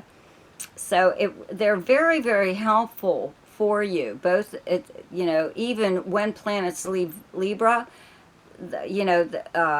Uranus will still be in Gemini, let's say like next year, and Pluto's going to be in your 5th house for like 20 years, okay? So, and those two trine each other. So, there could be something with, foreign countries or people or overseas or something or other. Maybe you're more popular in another country, or maybe you would like to move there or something or other. You know what I mean? But or media and publishing, okay? looks like that's something that's coming up, and it could be something that you're doing right now with the planets in your first house, okay? Especially with Mercury, you're on the receiving and sending end of an awful lot of communications, okay? Could be any form, not just verbal, but, you know, text message, email, regular postal mail even. But, yeah, you're the center of attention. And Venus, okay, being in Virgo from the 19th on, okay, up until that point, okay, Venus is still in Leo in your 11th house from September 1st to the 19th. And your 11th house, it's your most sociable house, okay? It's your friends and acquaintances, where you would normally go to hang out, socializing in person or online, any group or organization that you belong to, and also the house of dreams, hopes, and wishes. So you could, I guess, more than likely feel like really socializing while this planet is here. Maybe you haven't seen your friends for a while, or you haven't been out for a while, or you would just like to go out for a drink or go see a live band or something or other. But you could also just go online on social media. You don't really have to go out, physically go out. But when Venus, you know, leaves Leo and moves into Virgo into your 12th house, you could have maybe met someone or were flirting with someone, because you are the biggest flirt, I believe, of the zodiac. So you could have met someone, and that just continues on. When Venus moves into your 12th house, it becomes a little bit of a secret. Either you have a secret admirer or you're the secret admirer, okay? And when Mercury is in your 12th house, when it's in Virgo, okay, as it will be from the 2nd to the 18th, I call that the great investigator, okay? It brings out the snoop in you, okay? So if there was anything that you wanted to know about someone, or anything, not just a person, you'll be doing an awful lot of snooping behind the scenes. And it could be due to the fact that maybe you met someone while Venus was in your 11th house in Leo. Okay, you want to know a little bit more about them. And, you know, once Venus leaves Virgo, obviously it will move into your sign, and that's next month. Okay, so it's just going through the houses and progressing as it does. Okay, but you could be having some kind of secret romance even, you know, that you're not going to spring on everyone just yet. Okay, so anyways, Mars is in your 2nd house in Scorpio from the 22nd on, and your 2nd house is earned income and possessions. So this makes you very energized to go after money, either money that's already due you, or just create a new source of income in some way or other, you know, or possessions. Okay, if anybody even has anything of yours, this would be the time that you would go after it. Not so much, I don't think there's a lot of energy put into something like that, but you could actually be trying to accumulate some possessions. Maybe you are purchasing things, but I really don't see too much of that going on though either. If you were, it would be for personal use, not necessarily maybe your home or anything like that. Okay? So, wait a minute. Okay, I do have to mention though, around the solar eclipse, okay, on the 21st, something could be going down behind the scenes. I did mention about possibly, you know, taking on a new job, but there could also be something going on with, like at work. You could even accidentally find out something that you're not supposed to know. It is a secret. Maybe your coworkers don't even know about it. Could be like some kind of move your company's going to make, and maybe it's not real popular, or maybe it is. Maybe it's something good, maybe it isn't, whatever. But I do have to mention it's probably a good idea not to tell anyone, just because of the house that it's occurring in. Okay, so any secrets that you come by during that solar eclipse, just keep it to yourself. Okay? So the best time to do something each month is when the moon is in your own sign, and the moon is in Libra on the 21st, 22nd, and 23rd. The best time to lay low is when the moon is in your opposite sign, and your opposite sign is Aries, and those dates are the 8th, 9th, and 10th.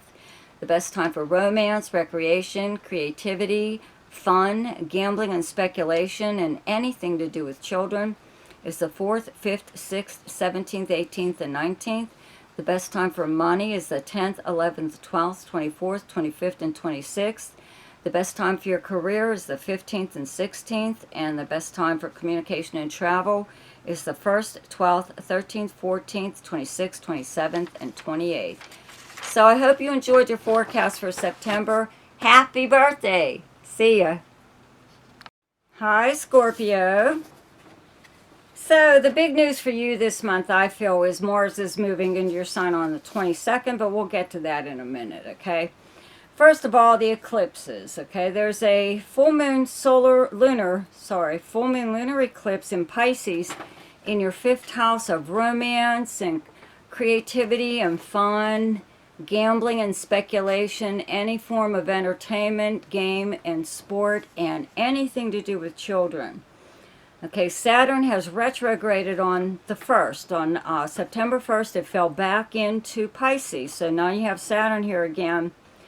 And it will finish up its transit in Pisces and then move into Aries at the beginning of next year. Okay, so you only have a few more months to have this planet in your 5th house. And full moons, you know, they're around to help you resolve a problem, okay, that has become like too much to deal with, you know, so you don't have to deal with it again. You take care of it now, usually around a full moon, okay?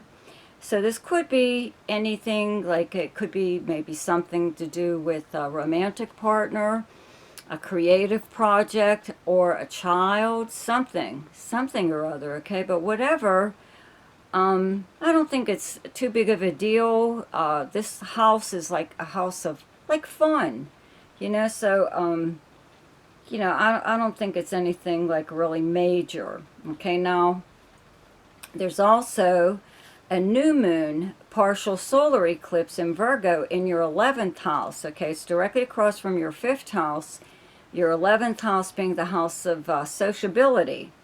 Okay, this is where your friends and acquaintances are, where you would normally go to hang out. This is socializing in person or online, any group or organization that you belong to, and also the house of dreams, hopes, and wishes.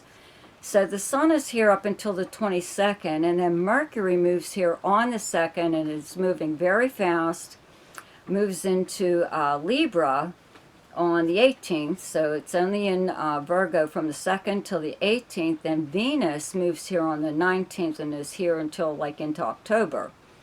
Okay, so and then this solar eclipse on the 21st is energizing this house. Actually, the eclipses, the effects last longer than a normal transit would, but you really can't tell how long. It depends on your personal chart, okay? Some people say months, weeks, whatever. But anyways, they're happening in houses that are fun. So as far as though your friends go, okay, eclipses have a tendency to eclipse people out of your life.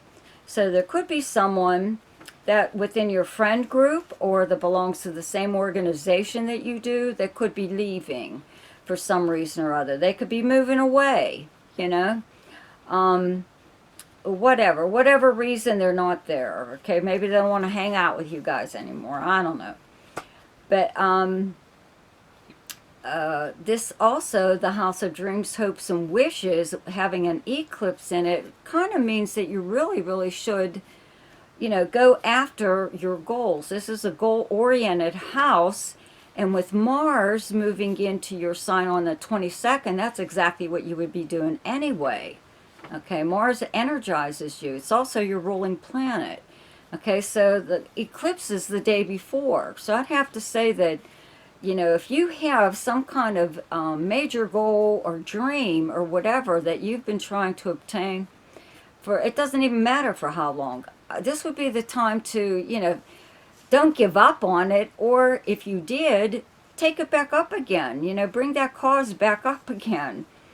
Start doing, don't stop doing something. You know, go after it again. If it didn't work before, try it again.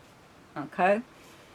With Mercury here, you could hear from like an old friend that used to hang out with you guys. Maybe they're back in town for some reason or other. You can be invited out quite a lot, especially from the 19th on, when Venus moves into Virgo in your 11th house. Makes you very, very popular, very sociable also. It's also online though too. If you don't want to go out, you can also on social media be very busy. Okay?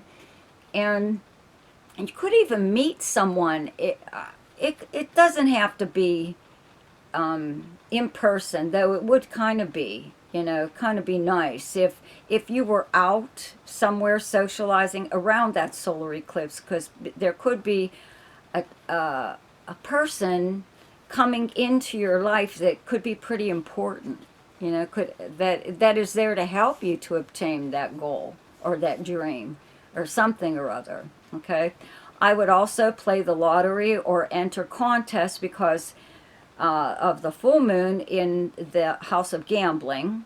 Okay, and dreams, hopes, and wishes in your 11th house. So they're directly across from each other. The eclipses are happening in houses that are fun, what I consider fun.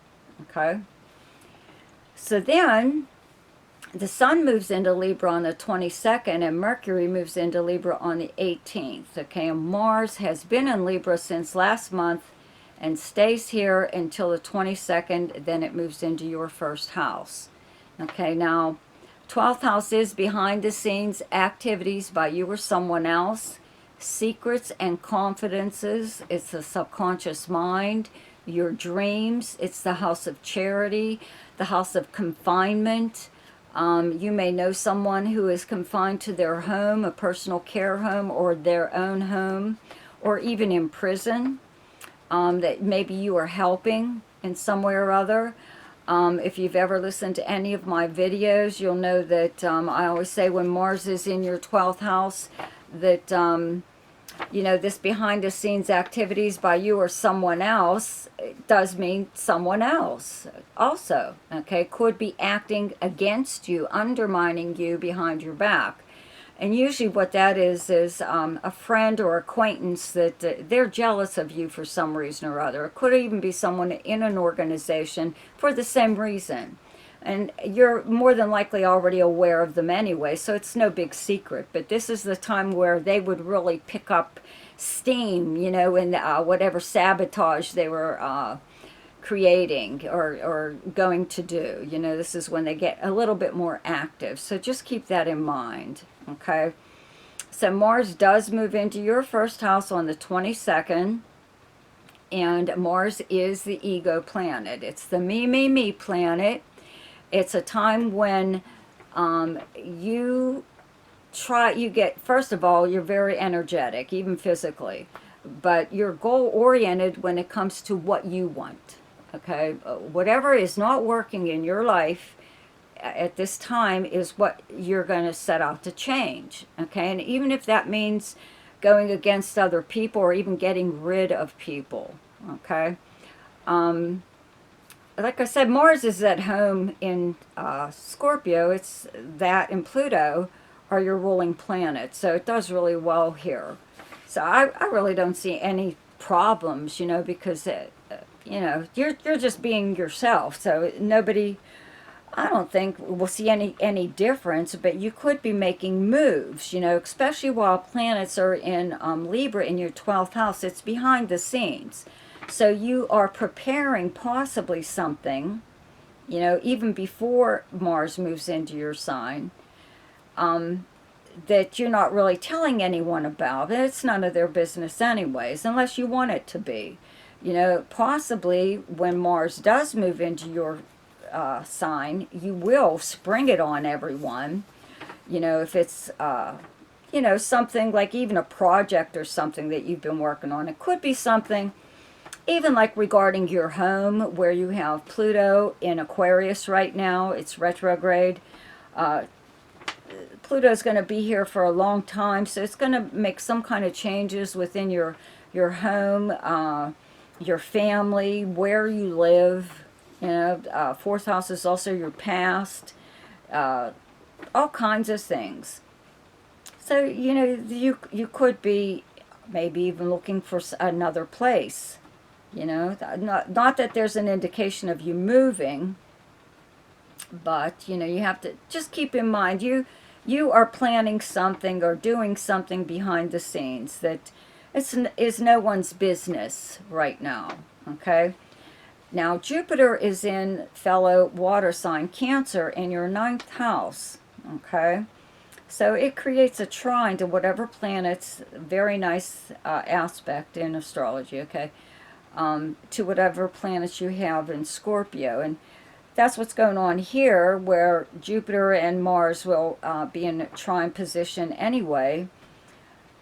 And you could, like, get the opportunity to travel, okay? Jupiter is the natural ruler of the ninth house, and the ninth house rules long distance travel and communications, higher learning, media and publishing, legal matters, foreign countries, people, languages, long distance travel and communications. Did I say that? Oh, and adventure. So something like that could be going on. You are either asked to take part in some kind of adventure that may require travel, or you're creating the adventure and getting other people to come along. Okay. I think that's about it. So the best time to do something each month is when the moon is in your own sign, and the moon is in Scorpio on the 24th, 25th, and 26th. The best time to lay low is when the moon is in your opposite sign, and your opposite sign is Taurus, and those days are the 10th, 11th, and 12th. The best time for romance, recreation, creativity, fun, gambling, and speculation, and anything to do with children is the 6th, 7th, 8th, 19th, 20th, and 21st. The best time for money is the 1st, 12th, 13th, 14th, 26th, 27th, and 28th. The best time for your career is the 17th, 18th, and 19th. And the best time for communication and travel is the 2nd, 3rd, 4th, 15th, 16th, 29th, and 30th. So I hope you enjoyed your forecast for September. Be sure to check out my weekly forecasts, which are now daily shorts. See ya. Hi, Sagittarius. So, planets are in your 10th house. Okay, Mars was just here in Virgo. Virgo's the sign that you have on the 10th house. Okay, the cusp of the 10th house is the midheaven. So it's the very top of your chart, most public part of your chart. So anyways, it's basically like how you're known by reputation for your career or your livelihood, even if you're retired, what you used to do, and also your public persona. This is how people speak and write about you, let's say like on social media, whatever, okay? So the sun is here up until the 22nd, and like I said, Mars was just here last month. Mars is now in Libra, but anyway, Mercury moves into Virgo on the 2nd, and let's see, Venus moves into Virgo on the 19th, okay, excuse me, and there's a new moon solar eclipse in Virgo on the 21st. So all this stuff is happening in your first 10th house, sorry, of your most public house. So you're like the center of attention. It's almost like when planets are in your first house in Sagittarius, right? So, you know, whatever it is that you're doing, whatever you do for livelihood, you know, you're having a lot more interaction. If you're self-employed, you have more contact with your clients. If you work with or for someone else, you have a lot more contact with them and the higher-ups within that company, okay? Having Mercury here, you know, it's almost like people are even contacting you to see if you are interested in like working with them, some kind of collaboration. possibly, or something that maybe you do that, you know, it's something you create that people can order, and it's, I guess, personalized. It's something for them specifically. On, let's see here. First, I do have to mention, okay, there's a full moon lunar eclipse in Pisces on the 7th, but you have Pisces on your 4th house, which is directly across from your 10th house of Virgo, okay? 4th house is where you physically live, your home and family, the property surrounding wherever you live, your past, your childhood, the foundation of how you were raised, your personal life, okay? So Saturn retrograded back into Pisces on the 1st, right? So it can finish out its transit here, and then it will move fully into Aries at the beginning of next year. But for now, you know, it's retrograde, and there's something, I guess, excuse me, when you have a planet that's retrograde, it gives you the opportunity to review whatever progress has happened in this area up until this point, and also change your mind, okay? And this full moon lunar eclipse is bringing a lot of attention to your home, pretty much. You know, maybe there's something there that you've been dealing with. It's broken, it's needed fixed for a really long time, like an appliance or anything dealing with water, because you do have Pisces, a water sign, on your 4th house. It could be problems that you have with water, the pipes or whatever, anything, flooding. You know, it's something that it could become like more of a problem around this full moon, okay? Both eclipses, the solar and lunar, but any kind of eclipse, the effects last a little bit longer than usual, but it's based on you're like your individual chart. So I never say that it's going to last for 3 months, 6 months. It could, you know, whatever. But it's pretty much whatever you have going on within your own chart. So it could be around that full moon you're tired of whatever you're dealing with, and you bring it to an end. You end it, okay? You either get something fixed, or it could be some kind of relationship that you have, let's say with family. Could even be somebody from your past that is just like, is a pain in the ass, okay? Maybe you've been trying to get rid of them for a while. They just keep coming back. They're like zombies. I always say it's like a zombie. They won't fucking die. Excuse my French there, okay? But anyway, something like that. You put your foot down around this time. But it could be something that occurs that takes you away from your job around that time. You know, you may have to stop whatever little minor crisis you have going on in your personal life or at home, and in order to take care of it, then just go back to work, you know. And if it is something with family, you know, could be anything, but I always say that's far more important than any job anyway, no matter what you do for a living, okay? Family should always come first if there's a crisis of some kind, or even you yourself, right? So keep that in mind, okay? So then we've got the new moon partial solar eclipse on the 21st, okay? Venus will be in your 10th house, okay? And if you've listened to my videos in the past, you'll know that I always say when Venus is in your 1st house, your own sign, or your 10th house, that you should milk it for all you can, because people find you far more appealing at this time than any other time. And with this being in your 10th house, people are going on and on about how beautiful you are, how handsome you are. Usually it's about your appearance, you know, your hair, your style, whatever kind of clothing you wear, you know, your face, or it could be about your personality, though, too. You know, you're just very popular. And, you know, I believe the solar eclipse is really going to enhance that and make it last a little bit longer, okay?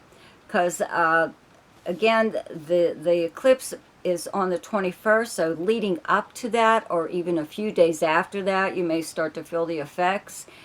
But you will also have Venus and the Sun even up until the 22nd in this air in your 10th house. So it kind of energizes them and whatever they bring to this house. Okay, the effect that they bring normally lasts for a longer period of time. So we've got Mercury and the Sun.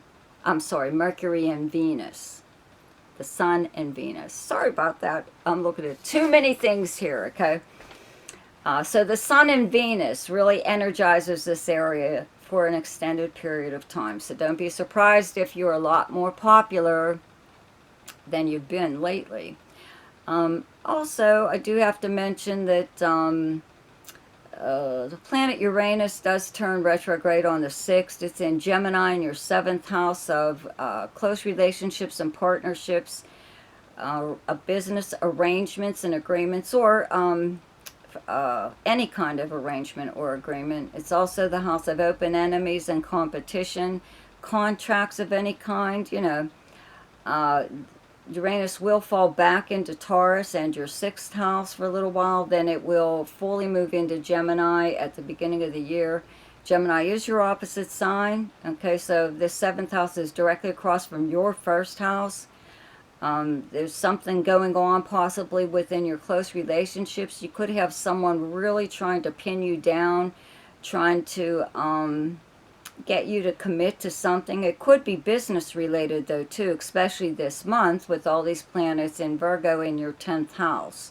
So you could hear from an old employer even, or just someone you used to work with, or someone who has always, let's say, admired your work but never told you about it, never approached you or anything like that. So they could be doing something like that at this time, and you may be very surprised at who it is or what it is they want you to do, because it might even be something that you don't normally do. It could be based on like your personality. Okay, whatever you do for a living is one thing, but there's something about you personally that maybe you could make money from. Okay. Ew. Anyway, the Sun does move into Libra on the 22nd. Mars is here up until the 22nd. Okay, Mercury moves here on the 18th. So your 11th house is your most sociable house. It's your friends and acquaintances, socializing in person or online, where you would normally go to hang out, any group or organization that you belong to, and also the house of dreams, hopes, and wishes. So Mars has been here energizing this area since last month. So if you're not getting out there and socializing and you know, going to see like live events, you know, whatever, like a live band or even like a play or something or other, movie, you're still doing something. This is a goal-oriented house, so that is possibly what you've just been doing, is pursuing whatever. Okay, and with the planets beginning the month in Virgo in your 10th house of career, you could have just been looking for a job. That's all. A new job, new position, or maybe even if you're self-employed, new, maybe more even prestigious clients. Okay, but you are probably really able to do something like that, increase your whole like workflow in some way or other, but it's because of the attention that you're getting. Okay, so anyways, yeah, when these planets are in Libra, you may feel like seeing your friends. Maybe you haven't seen them for a while. Maybe there's someone back in town for whatever reason, just visiting. Maybe you all get together. Could be a little bit of a reunion of some kind, you know. With Mercury here, there could be even someone within your group of friends that is back in town. That and some kind of event is like centered around them, like all of you getting out to see this person, or just one thing happening. Could be a party, or something that you're invited to, but you could hear from also, you know, people from your past, but friends from your past, or just someone that used to be within your group of friends that, again, moved away and maybe they're just back in town. Okay. Now, yeah, this solar eclipse, I am going to tell you, because I always do, Sagittarians are the gamblers of the zodiac anyway. I would, especially around that solar eclipse, okay, on the 21st, few days before, a few days after, and of course the day of, I would play the lottery, because the 10th house is the house of fame and fortune. Okay, that's, just ignore that. It's an intergalactic phone call I'm getting. Anyways, it is the house of fame and fortune. Okay, so you could have a nice chance at, you know, some kind of jackpot. So I would play the lottery. Also, Mars, okay, will be leaving Libra on the 22nd and moving into Scorpio. Okay, also on the 22nd, and your 12th house, that's where you have the sign of Scorpio. And the 12th house is behind the scenes activities by you or someone else, secrets and confidences. It's the subconscious mind, it's dreams, it's your house of confinement, your house of charity.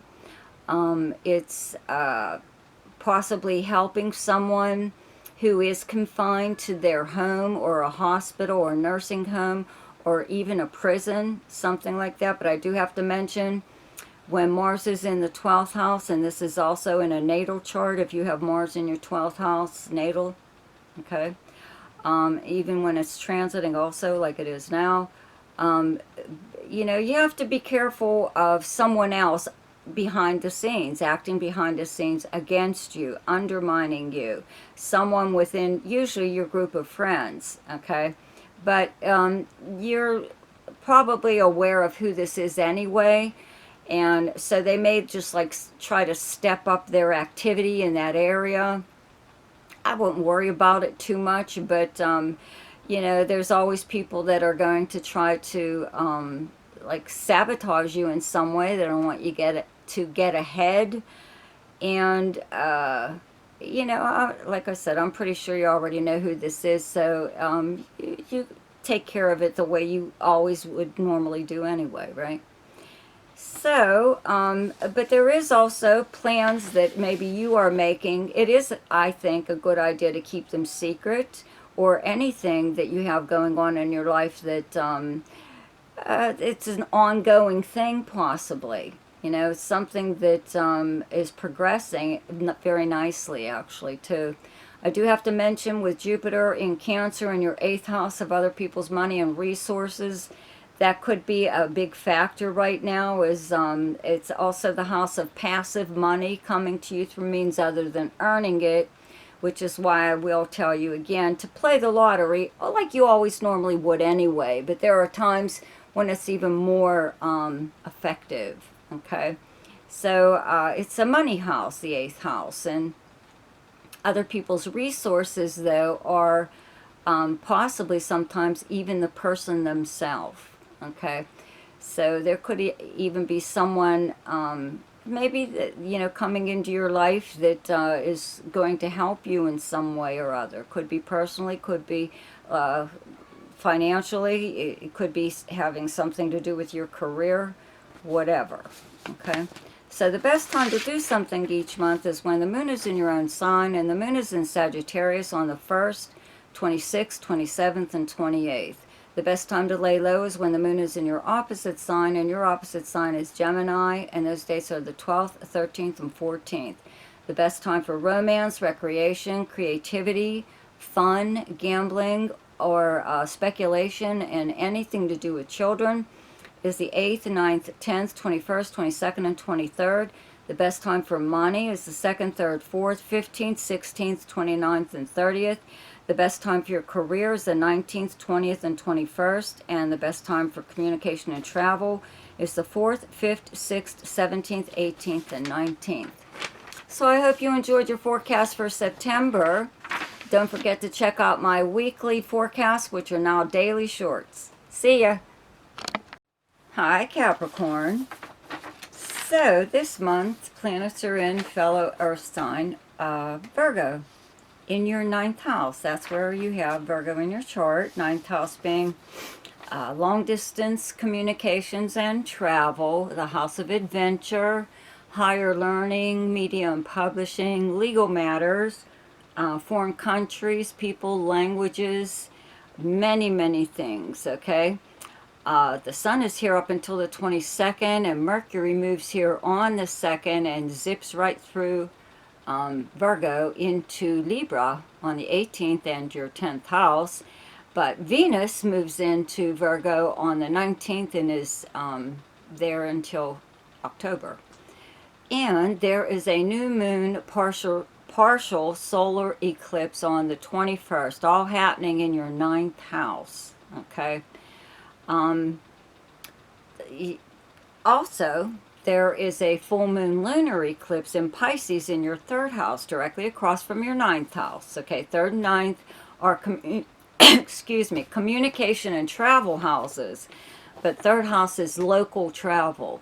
Okay, and your everyday life, your neighbors, your neighborhood, all forms of communication, including regular postal mail, short distance travel, like overnight or a day trip or a weekend trip, and it's usually a road trip by car or bus, whatever, okay?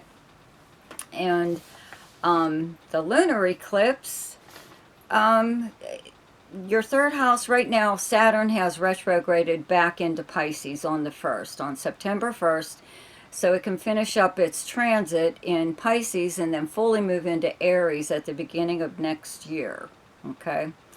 It is retrograde, but you know, any problems that you may have had with, let's say, like communications or even neighbors or your neighborhood, or I don't know, driving, trying to get around, maybe maybe your vehicle was broken down, or you didn't have access to one, or it was just hard to even use public transportation because the route just wasn't there for you, whatever.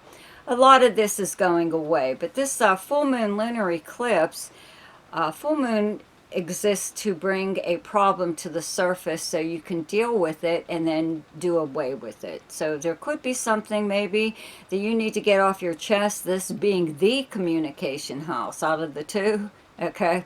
The third house is mainly communications. You may not have even been able to speak up. You know, just having Saturn here all that time, you may have felt like you shouldn't say anything. You know, you don't want to make waves or whatever, okay? And that could have something to do with your neighbors or your neighborhood, something that's happening there, okay? But when this full moon comes along, that's not going to be the case. You are going to say something.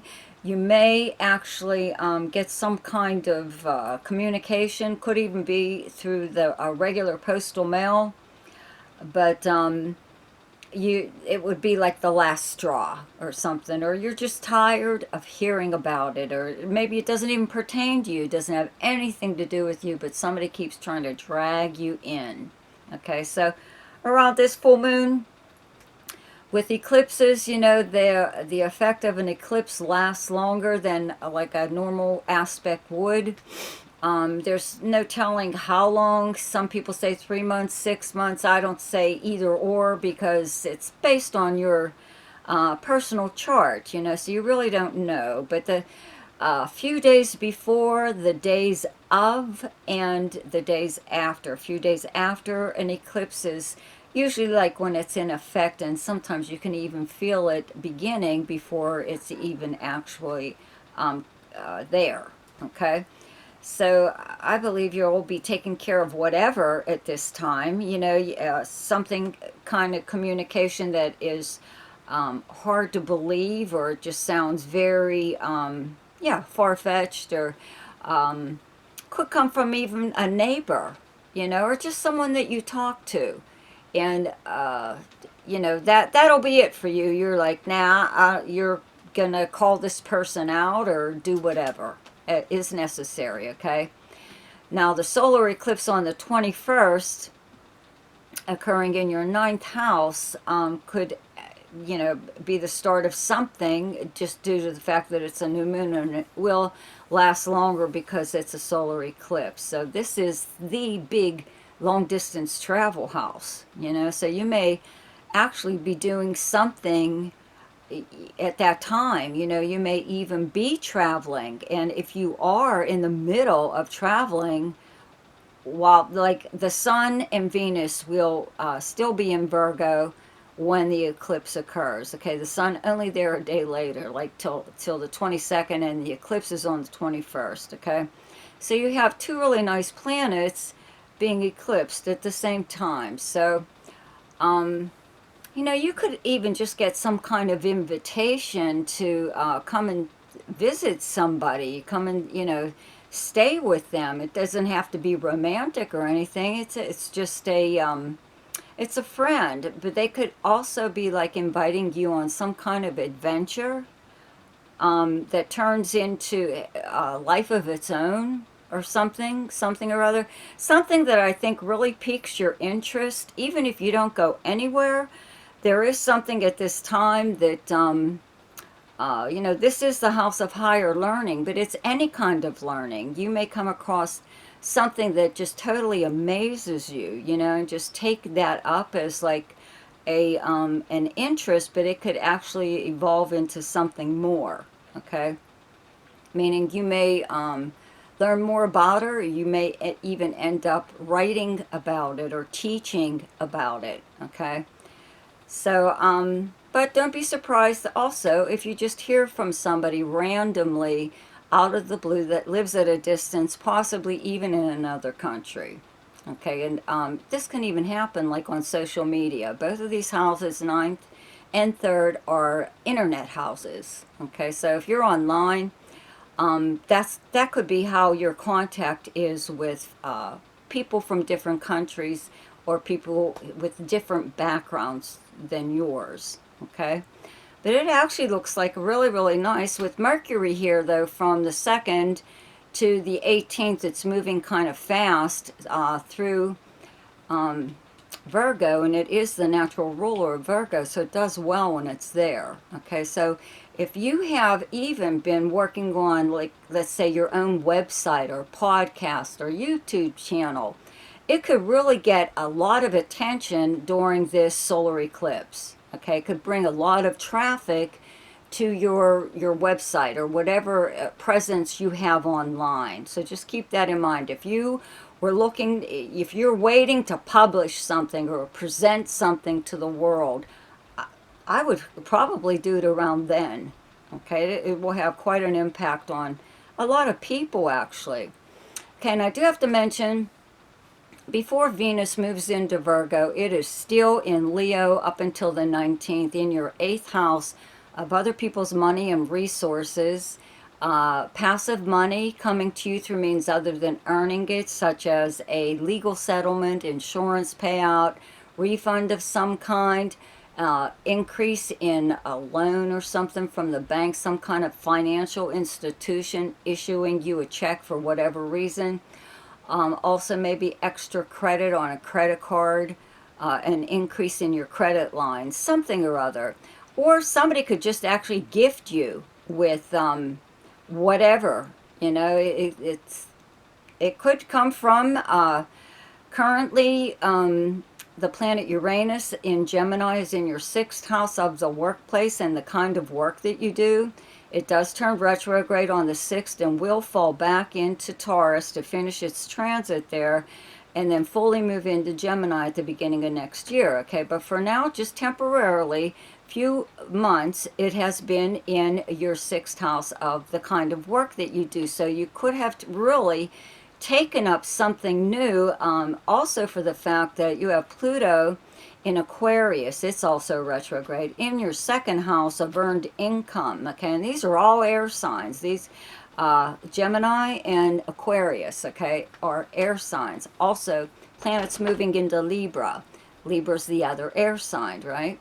So they tried one another. So there's something going on here with how you earn your money, a different way of earning your money, maybe changing your livelihood or just adding to it. And the planet Uranus in your sixth house brings about a different kind of work. You know, something that could be like unusual. Let's say something like uh, very future oriented or science related, technical, anything high tech. You could get into quantum physics, or even astrology is associated with like the Uranus, or just any form of science or learning, but it's something different. Okay, and that's actually what could be going on with you just in this short period of time, or maybe you were already doing this. Okay, also Pluto in the second house, it does bring about hidden talents. Okay, could even be something you used to do when you were much younger that's come to the surface again. And that could be bringing you in like an extra income, more money, more orders with Venus in your eighth house right now of other people's resources. People are also resources, not just money, right? So they could be spreading the word about whatever it is that you do. Like I said, it's probably something unique, or not everyone does this, whatever it is. And you could be earning money that way even. Okay, so then the sun moves into let's see here. Well, let me get just one little thing here. Okay, for the solar eclipse in your ninth house, if you are traveling, just, you know, I mean, there's just totally out of the blue something could like happen. That's all, good or bad, neither either or, nothing like that. It's just like a surprise of some kind. Even if it's just running into someone at the airport, if you're flying, that you haven't seen, I don't know, since second grade, or something weird like that. Okay, or something could happen if you are visiting somewhere that's like really different, you know. Or again, you could just like discover something that just totally amazes you, and you take that up as something to learn. So then the sun does move into Libra on the 22nd, and Mercury moves into Libra on the 18th. Mars has been in Libra since last month and moves on the 22nd into Scorpio and your 11th house. But while, you know, like towards the end of the month, planets are in your 10th house, your most public house. This is your house of your career, your livelihood, how you're known by a reputation for your profession, even if you're retired, you know, what you used to do for a living. Also, your public persona. This is how people speak and write about you publicly, like on social media or something like that. So if you were looking for another position, most of the time, Capricorns are the born executives, and they're like self-made usually. Okay, look at, I'd have to say Rod Stewart and David Bowie. They usually don't work for other people, and they make a steady climb up the corporate ladder or whatever of success. So this would be that time for you. You know, you are, if you have gotten to, maybe like a new job possibly, or if you're self-employed, new clients, and a little bit more prestigious than ones that you've already had. Mars has been here since last month, and it does really well when it's in the 10th house. It's a competitive planet, and this is where the 10th house is where you would normally get like an elevated position or a promotion of some kind. Okay, so it's with Sun and Mercury here. You may have reached out to whomever for work, or you know, I would have to say maybe possibly a little bit of a collaboration, just because you have Jupiter in Cancer. Okay, it's directly across from your first house of Capricorn. Cancer is your opposite sign. Okay, the only little bit of a fallback with that is because there are no bad aspects from Jupiter, but you will have an opposition from Jupiter that may cause you to go overboard in some way. Okay, but it's not a bad thing. Some people actually need to go overboard. Okay, they're too rigid. So whatever. But you may collaborate with someone at this time. Maybe that's what someone is contacting you about. You have good fortune in your partnerships. So it could be something like that. Okay, maybe that's what's up right now. Well, anyways, Mars moves into Scorpio on the 22nd and your 11th house of friends and acquaintances, where you would normally go to hang out. This is socializing in person or online, any group or organization that you belong to, and also the house of dreams, hopes, and wishes. And this makes you very energetic in going after whatever it is that you want. It's goal oriented, and Mars is the me planet. Okay, it likes to make corrections where you feel that things aren't going the way you would like them to. So you do whatever you can to put them the way you want them, right? So this is in like your most sociable house. You may feel like getting out a lot more than you normally do, like hanging out with friends or going someplace publicly. Could even be like a new place just to check it out. If that's not the case, you just may find yourself online, socializing online a lot more than you normally do. Okay, so the best time to do something each month is when the moon is in your own sign, and the moon is in Capricorn on the 2nd, 3rd, 4th, 29th, and 30th. The best time to lay low is when the moon is in your opposite sign, and your opposite sign is Cancer, and those dates are the 15th and 16th. The best time for romance, recreation, creativity, fun, gambling or speculation, and anything to do with children is the 10th, 11th, 12th, 24th, 25th, and 26th. The best time for money is the 4th, 5th, 6th, 17th, 18th, and 19th. The best time for your career is the 21st, 22nd, and 23rd. And the best time for communication and travel is the 6th, 7th, 8th, 19th, 20th, and 21st. So I hope you enjoyed your forecast for September. Be sure to check out my weekly forecast, which is now daily shorts. See ya. Hi, Aquarius. Okay, so all the planets that are in Virgo are in your 8th house of other people's money and resources. Passive money through means other than earning it, such as an insurance payout, a legal settlement, a refund of some kind. You could also have like an increase in a bank loan or a regular credit card, something like that, okay? Or even prize money, okay? The sun is here up until the 22nd. Mercury enters here on the 2nd till like the 18th. And Venus enters here on the 19th into like next month. And there's a new moon, a partial solar eclipse on the 21st, okay? Now, there's also a full moon lunar eclipse in Pisces on the 7th, okay? It's in your 2nd house, directly across from your 8th house. These are the money houses, so of course I will be telling you to play the lottery this month if you can, or enter contests, okay? Eclipses, the effect of an eclipse lasts longer than a normal like aspect would, okay? But I really can't say how long. Some people say 3 to 6 months. Could be a week, could be just days. But it depends on your personal chart, okay?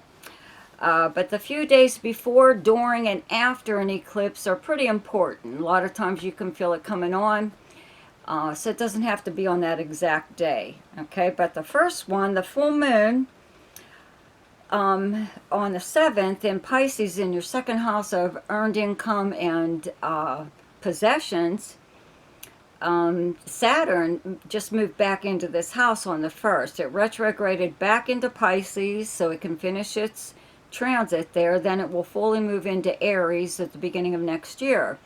But for now, it's back in your 2nd house where It was like thwarting your ability to make more money, or really having to stretch whatever money you had, maybe falling short a lot of times, just like not having enough money, having it dry up in some way or other. Okay, but the thing recently though that happened is Jupiter moved into Cancer in June. Okay, and where you have Cancer in your chart is your sixth house of the workplace and the kind of work that you do.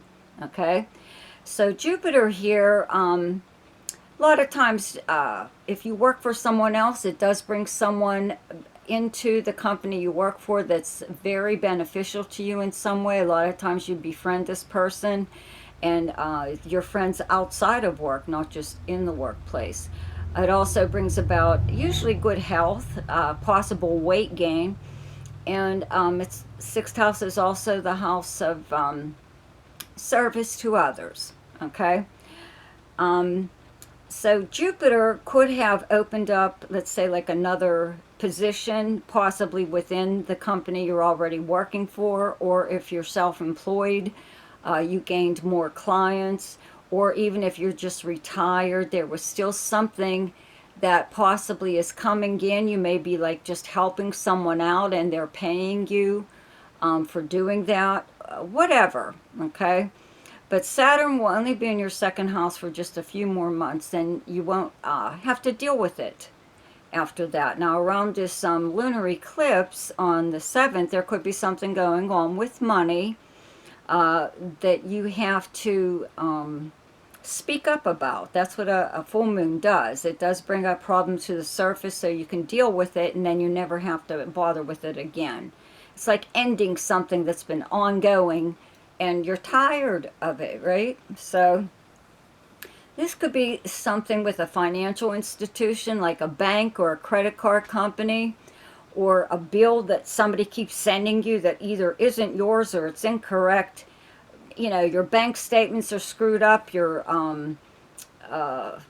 bills are incorrect, something. You know, it's just one more thing to add to whatever, you just trying to get through the day and you have to keep dealing with this crap, okay? So I believe that's what will probably take place around that full moon lunar eclipse on the 7th. Or if you do share bank accounts, credit cards, or jointly held property, you also have jointly held debt with someone. So it could be putting an ending to that. You know, either that person was spending too much money, or they were withdrawing too much money, or, you know, whatever. You put an end to it, okay? Now, the partial solar eclipse on the 21st is really energizing your 8th house of other people's money and resources, or passive money. That's why I will tell you, you know, to play the lottery most of the month if you can, actually. Just $1 even, you know, on a scratch-off ticket, or the largest jackpot, something or other, okay? But there's like a new beginning in this area. That's what the new moon brings, but the solar eclipse makes it last longer than normal. So you could be actually even on the receiving end. It could be possibly, it doesn't look like an inheritance, but it could be. Somebody could leave you something, you know. Not necessarily even a relative, but someone could also give you something, gift you with something. It doesn't have to be money even. And resources are even people. It doesn't always have to be something tangible. It can actually be a person that just looks out for you or puts in a good word for you somewhere or other, that helps you in some way or other financially, okay? But yeah, you know, this area, the 8th house, will be getting the solar eclipse, which I think is really, really good, and it will energize this area. So you could be on the receiving end off and on, you know, for like the next few months, from other people or passive money in some way or other, okay? Now, before Venus enters Virgo on the 19th, it is still in Leo in your 7th house, okay, from the beginning of the month up until the 19th. Your 7th house is directly across from your 1st house of Aquarius, and Leo is your opposite sign. But this is like a really nice planet to have in opposition to your planets in Aquarius, okay? The only thing that comes up is you could just feel like not really doing anything, you know, just feel like laying around or watching videos or DVDs or something or other, or just hanging out, you know, having a good time, which is fine. There's nothing wrong with that at all. So having Venus in your 7th house of close relationships and partnerships, whether they're business, romantic, or friendship. Also the house of arrangements and agreements, open enemies and competition, and many other things, okay? But Venus here just kind of really makes your close relationships much nicer than they already are anyway, right? So, let's see here. When the sun leaves Virgo, it will move into Libra on the 22nd, and then Mercury moves into Libra on the 18th, and Mars has been here since last month and is still in Libra up until the 22nd. Okay, then it will move into Scorpio and your 10th house. But for now, these planets at the end of the month and now are in your 9th house of long distance travel and communications, higher learning, legal matters, media and publishing, the house of adventure, foreign countries, people, languages, long distance communication, travel, stuff like that. So you could be, you know, you could be traveling. This could be something that you've been planning for a while, actually. You have... Well, you have Pluto in your sign, right, in your 1st house. You have the planet Uranus in Gemini in your 5th house. And both of these planets are retrograde right now, okay? And then these planets in Libra in your 9th house, okay? These are all the air signs, 3 air signs. They trine one another. And these planets are set up to do just that, okay? It's like a grand trine. But I believe that through it's either creativity or romance or something. That could be the reason that you are traveling. Maybe you are in some kind of collaboration with someone that is creative, but it could also be romantic. Either or. These planets are like all working together, and it could be to get you to travel. Or you are learning something. You may possibly even be relearning something. If you used to, let's say, like play an instrument when you were younger, but you gave it up, you know. Everybody that I know of, because when I was in like 7th grade, we were taught how to play guitar and whatever, and read music and, you know, just very simple things. But we did have to know stuff like that. I don't even think they do anything like that anymore, which is really bad. We had to know all the string instruments, brass, all whatever, percussion. Anyway, I think you're going to be doing this again. Either someone may even be trying to talk you into it. Maybe you're not sold on it yet. You know, but you could do that and be able to pick it right back up again, or you could learn something new. You could be learning something new, and it could be something that someone is just showing you how to do it, or you're, let's say, like watching videos on YouTube or something or other. You're self-taught. You're teaching yourself something that's very creative, and it could be something really different, really different.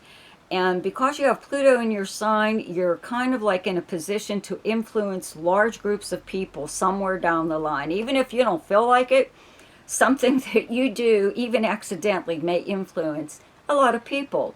So eventually, whatever you may be learning at this time could possibly do just that. Influence a lot for the better, okay, somewhere down the line.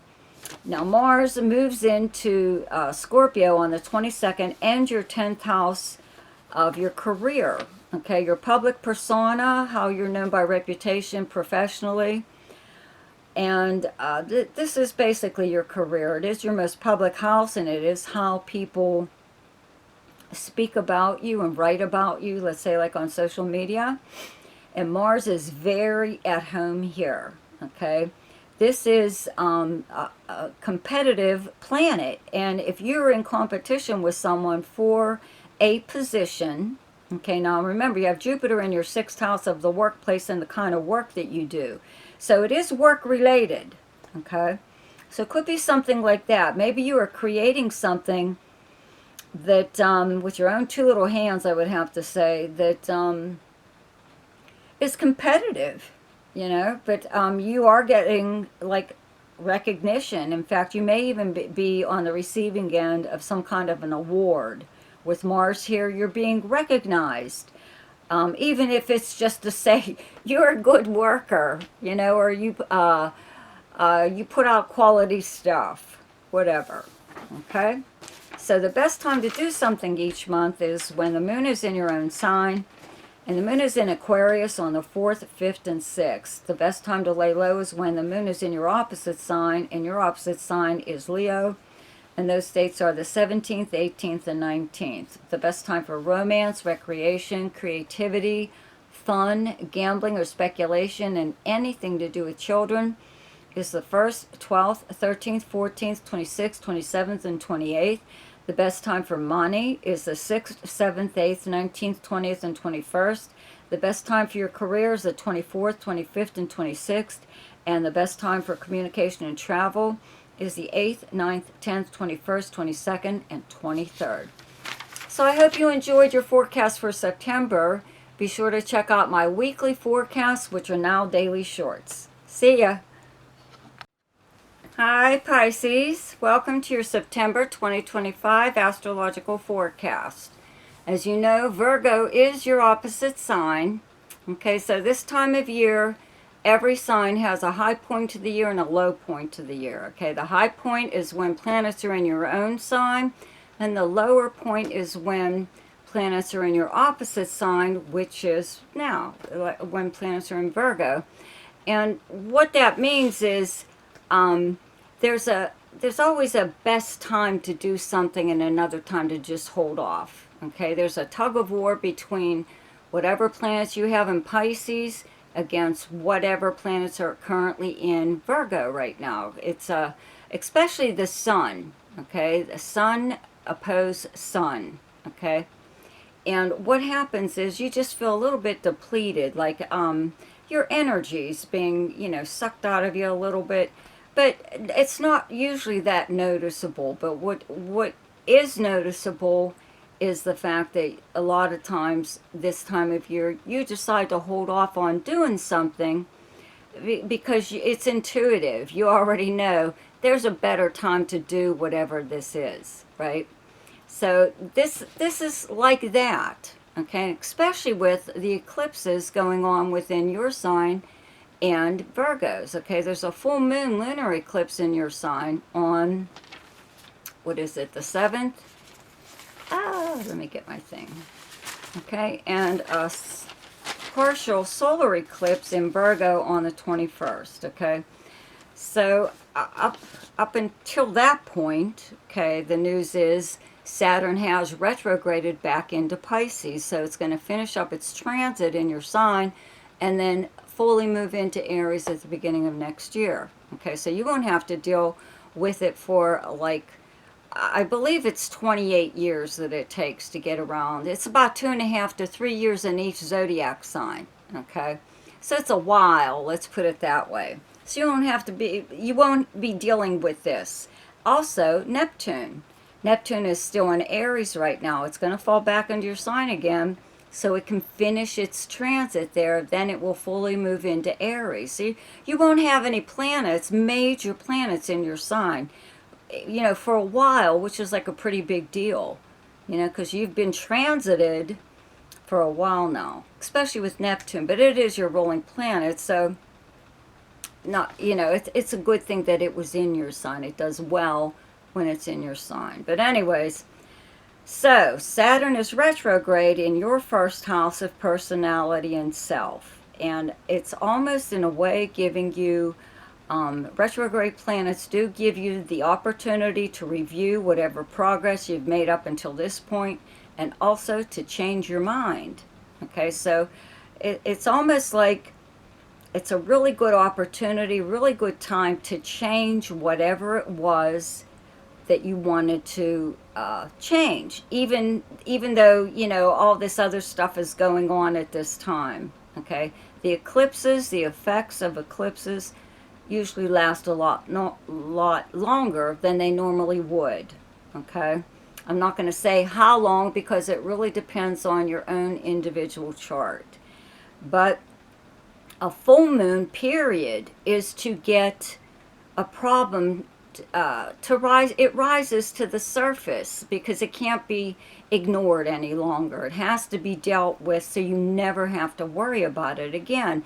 And that's what's happening. Okay, so you really have to sit down and think, what the hell's been going on in your life that, you know, is really annoying, or really needs something done about it. You know, you've put up with it long enough. And I believe that's what's going to happen around this full moon lunar eclipse on the 7th. Okay, it will more than likely happen within your close relationships. Okay, your 7th house is where you have the sign of Virgo. 7th house is close relationships and partnerships, business, romantic, or friendship, and any kind of arrangement or agreement. It's commitments of some kind, contracts. It's open enemies and competition. Okay, so the sun is here up until the 22nd. Mercury moves here on the 2nd and is moving fast, actually. It's here up until the 18th when it moves into Libra. And Venus is very nice. It's moving here on the 19th till the end of the month into next month. Okay, so you have some helpful things going on here. So I believe, you know, you are able, especially with Mercury moving here on the 7th, Mercury's the big communicator, right? So it would be a time to talk to someone within, you know, one of your close relationships. Like I said, maybe somebody you're in business with, or somebody you do business with, or a romantic relationship, or a close friend. Excuse me. Sorry. Okay, sorry about that. I had a phone call. But anyway, back to the solar eclipse, okay? So whatever you're going to do, let's say, whatever comes out around the lunar eclipse on the 7th, okay? By the time the solar eclipse comes along, it will have been remedied in some way, I would hope. You know, it would be, the eclipse is energizing your 7th house. So someone that you are close with is, I feel like doing whatever it is you would like to have them do. Okay, they are cooperating with you, especially with when Venus moves here on the 19th. Whomever, they really want to get along with you. Okay, so I think this is a good thing because it's something probably that's been building up, you know, with you for a while. It's something that you need to get off your chest.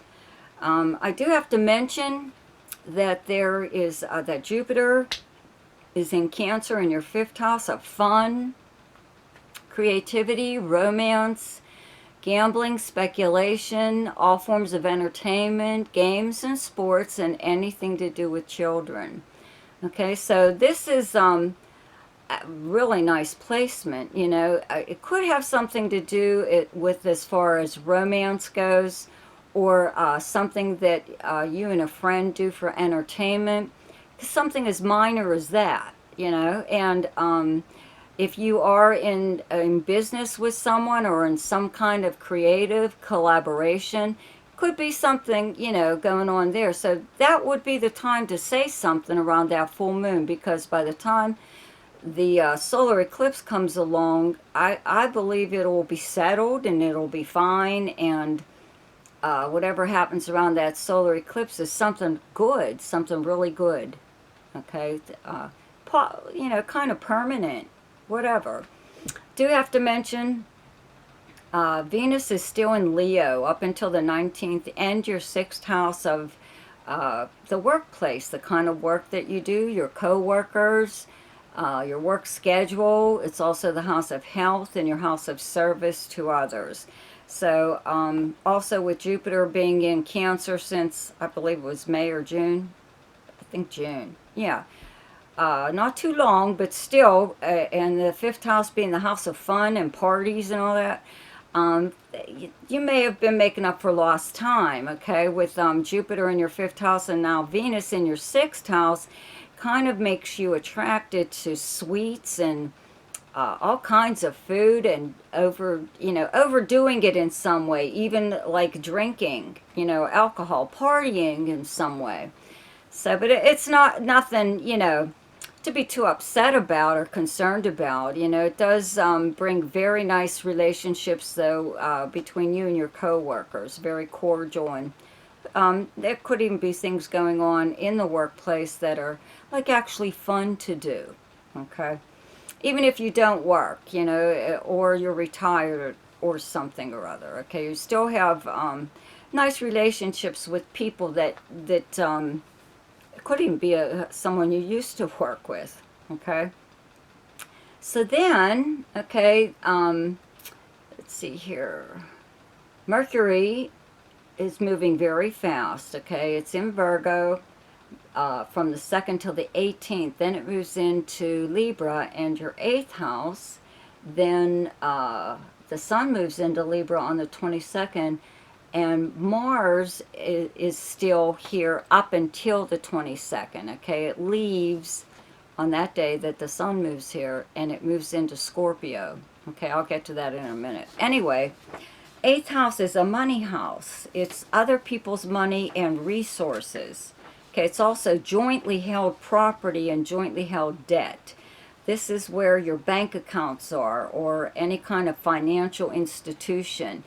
This is possibly if you have jointly held, checking or savings or even credit cards with someone, okay? But it is other people's money and resources, or passive money through means other than earning it, such as a insurance payout, a legal settlement, a refund of some kind. In America, we have the IRS, so maybe you're getting a tax refund, or something or other. Could even be an increase in a bank loan, or increase in credit, from a credit card company. But with Mars being in your 8th house up until the 22nd, if there was something that was due you, something, especially money, but this is also a house of possessions.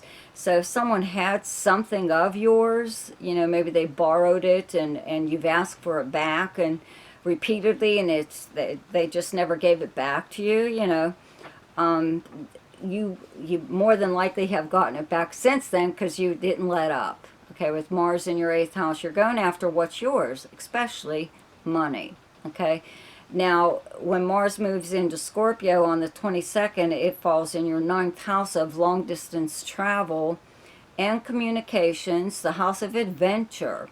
Okay, the house of foreign countries, people, languages, legal matters, media and publishing, higher learning, many, many things. So if there was some kind of, let's say, legality, you'd really be going after that too, as far as a legal settlement of some kind. Okay, but it does, prompt your interest in adventure. Having Mars here, it does make you really want to get out there and do stuff, maybe travel. Especially with the travel planet Jupiter being in your 5th house of fun, right? It's in Cancer in your 5th house. You may even get some kind of offer possibly to travel. Could be to attend something special like a wedding or anniversary, or something, or even to like some form of entertainment, like going to see a live band or something or other. So you just, if you haven't been able to travel, this might be like when you actually get to do it. Okay, So the best time to do something each month is when the moon is in your own sign, and the moon is in Pisces on the 6th, 7th, and 8th. The best time to lay low is when the moon is in your opposite sign, and your opposite sign is Virgo, and those dates are the 19th, 20th, and 21st. The best time for romance, recreation, creativity, fun, gambling or speculation, and anything to do with children is the 2nd, 3rd, 4th, 15th, 16th, 29th, 30th. The best time for money is the 8th, 9th, 10th, 21st, 22nd, and 23rd. The best time for your career is the 1st, 26th, 27th, and 28th. And the best time for communication and travel is the 10th, 11th, 12th, 24th, 25th, and 26th. So I hope you enjoyed your forecast for September. Be sure to check out my weekly shorts, my weekly forecasts, which are now daily shorts. See ya!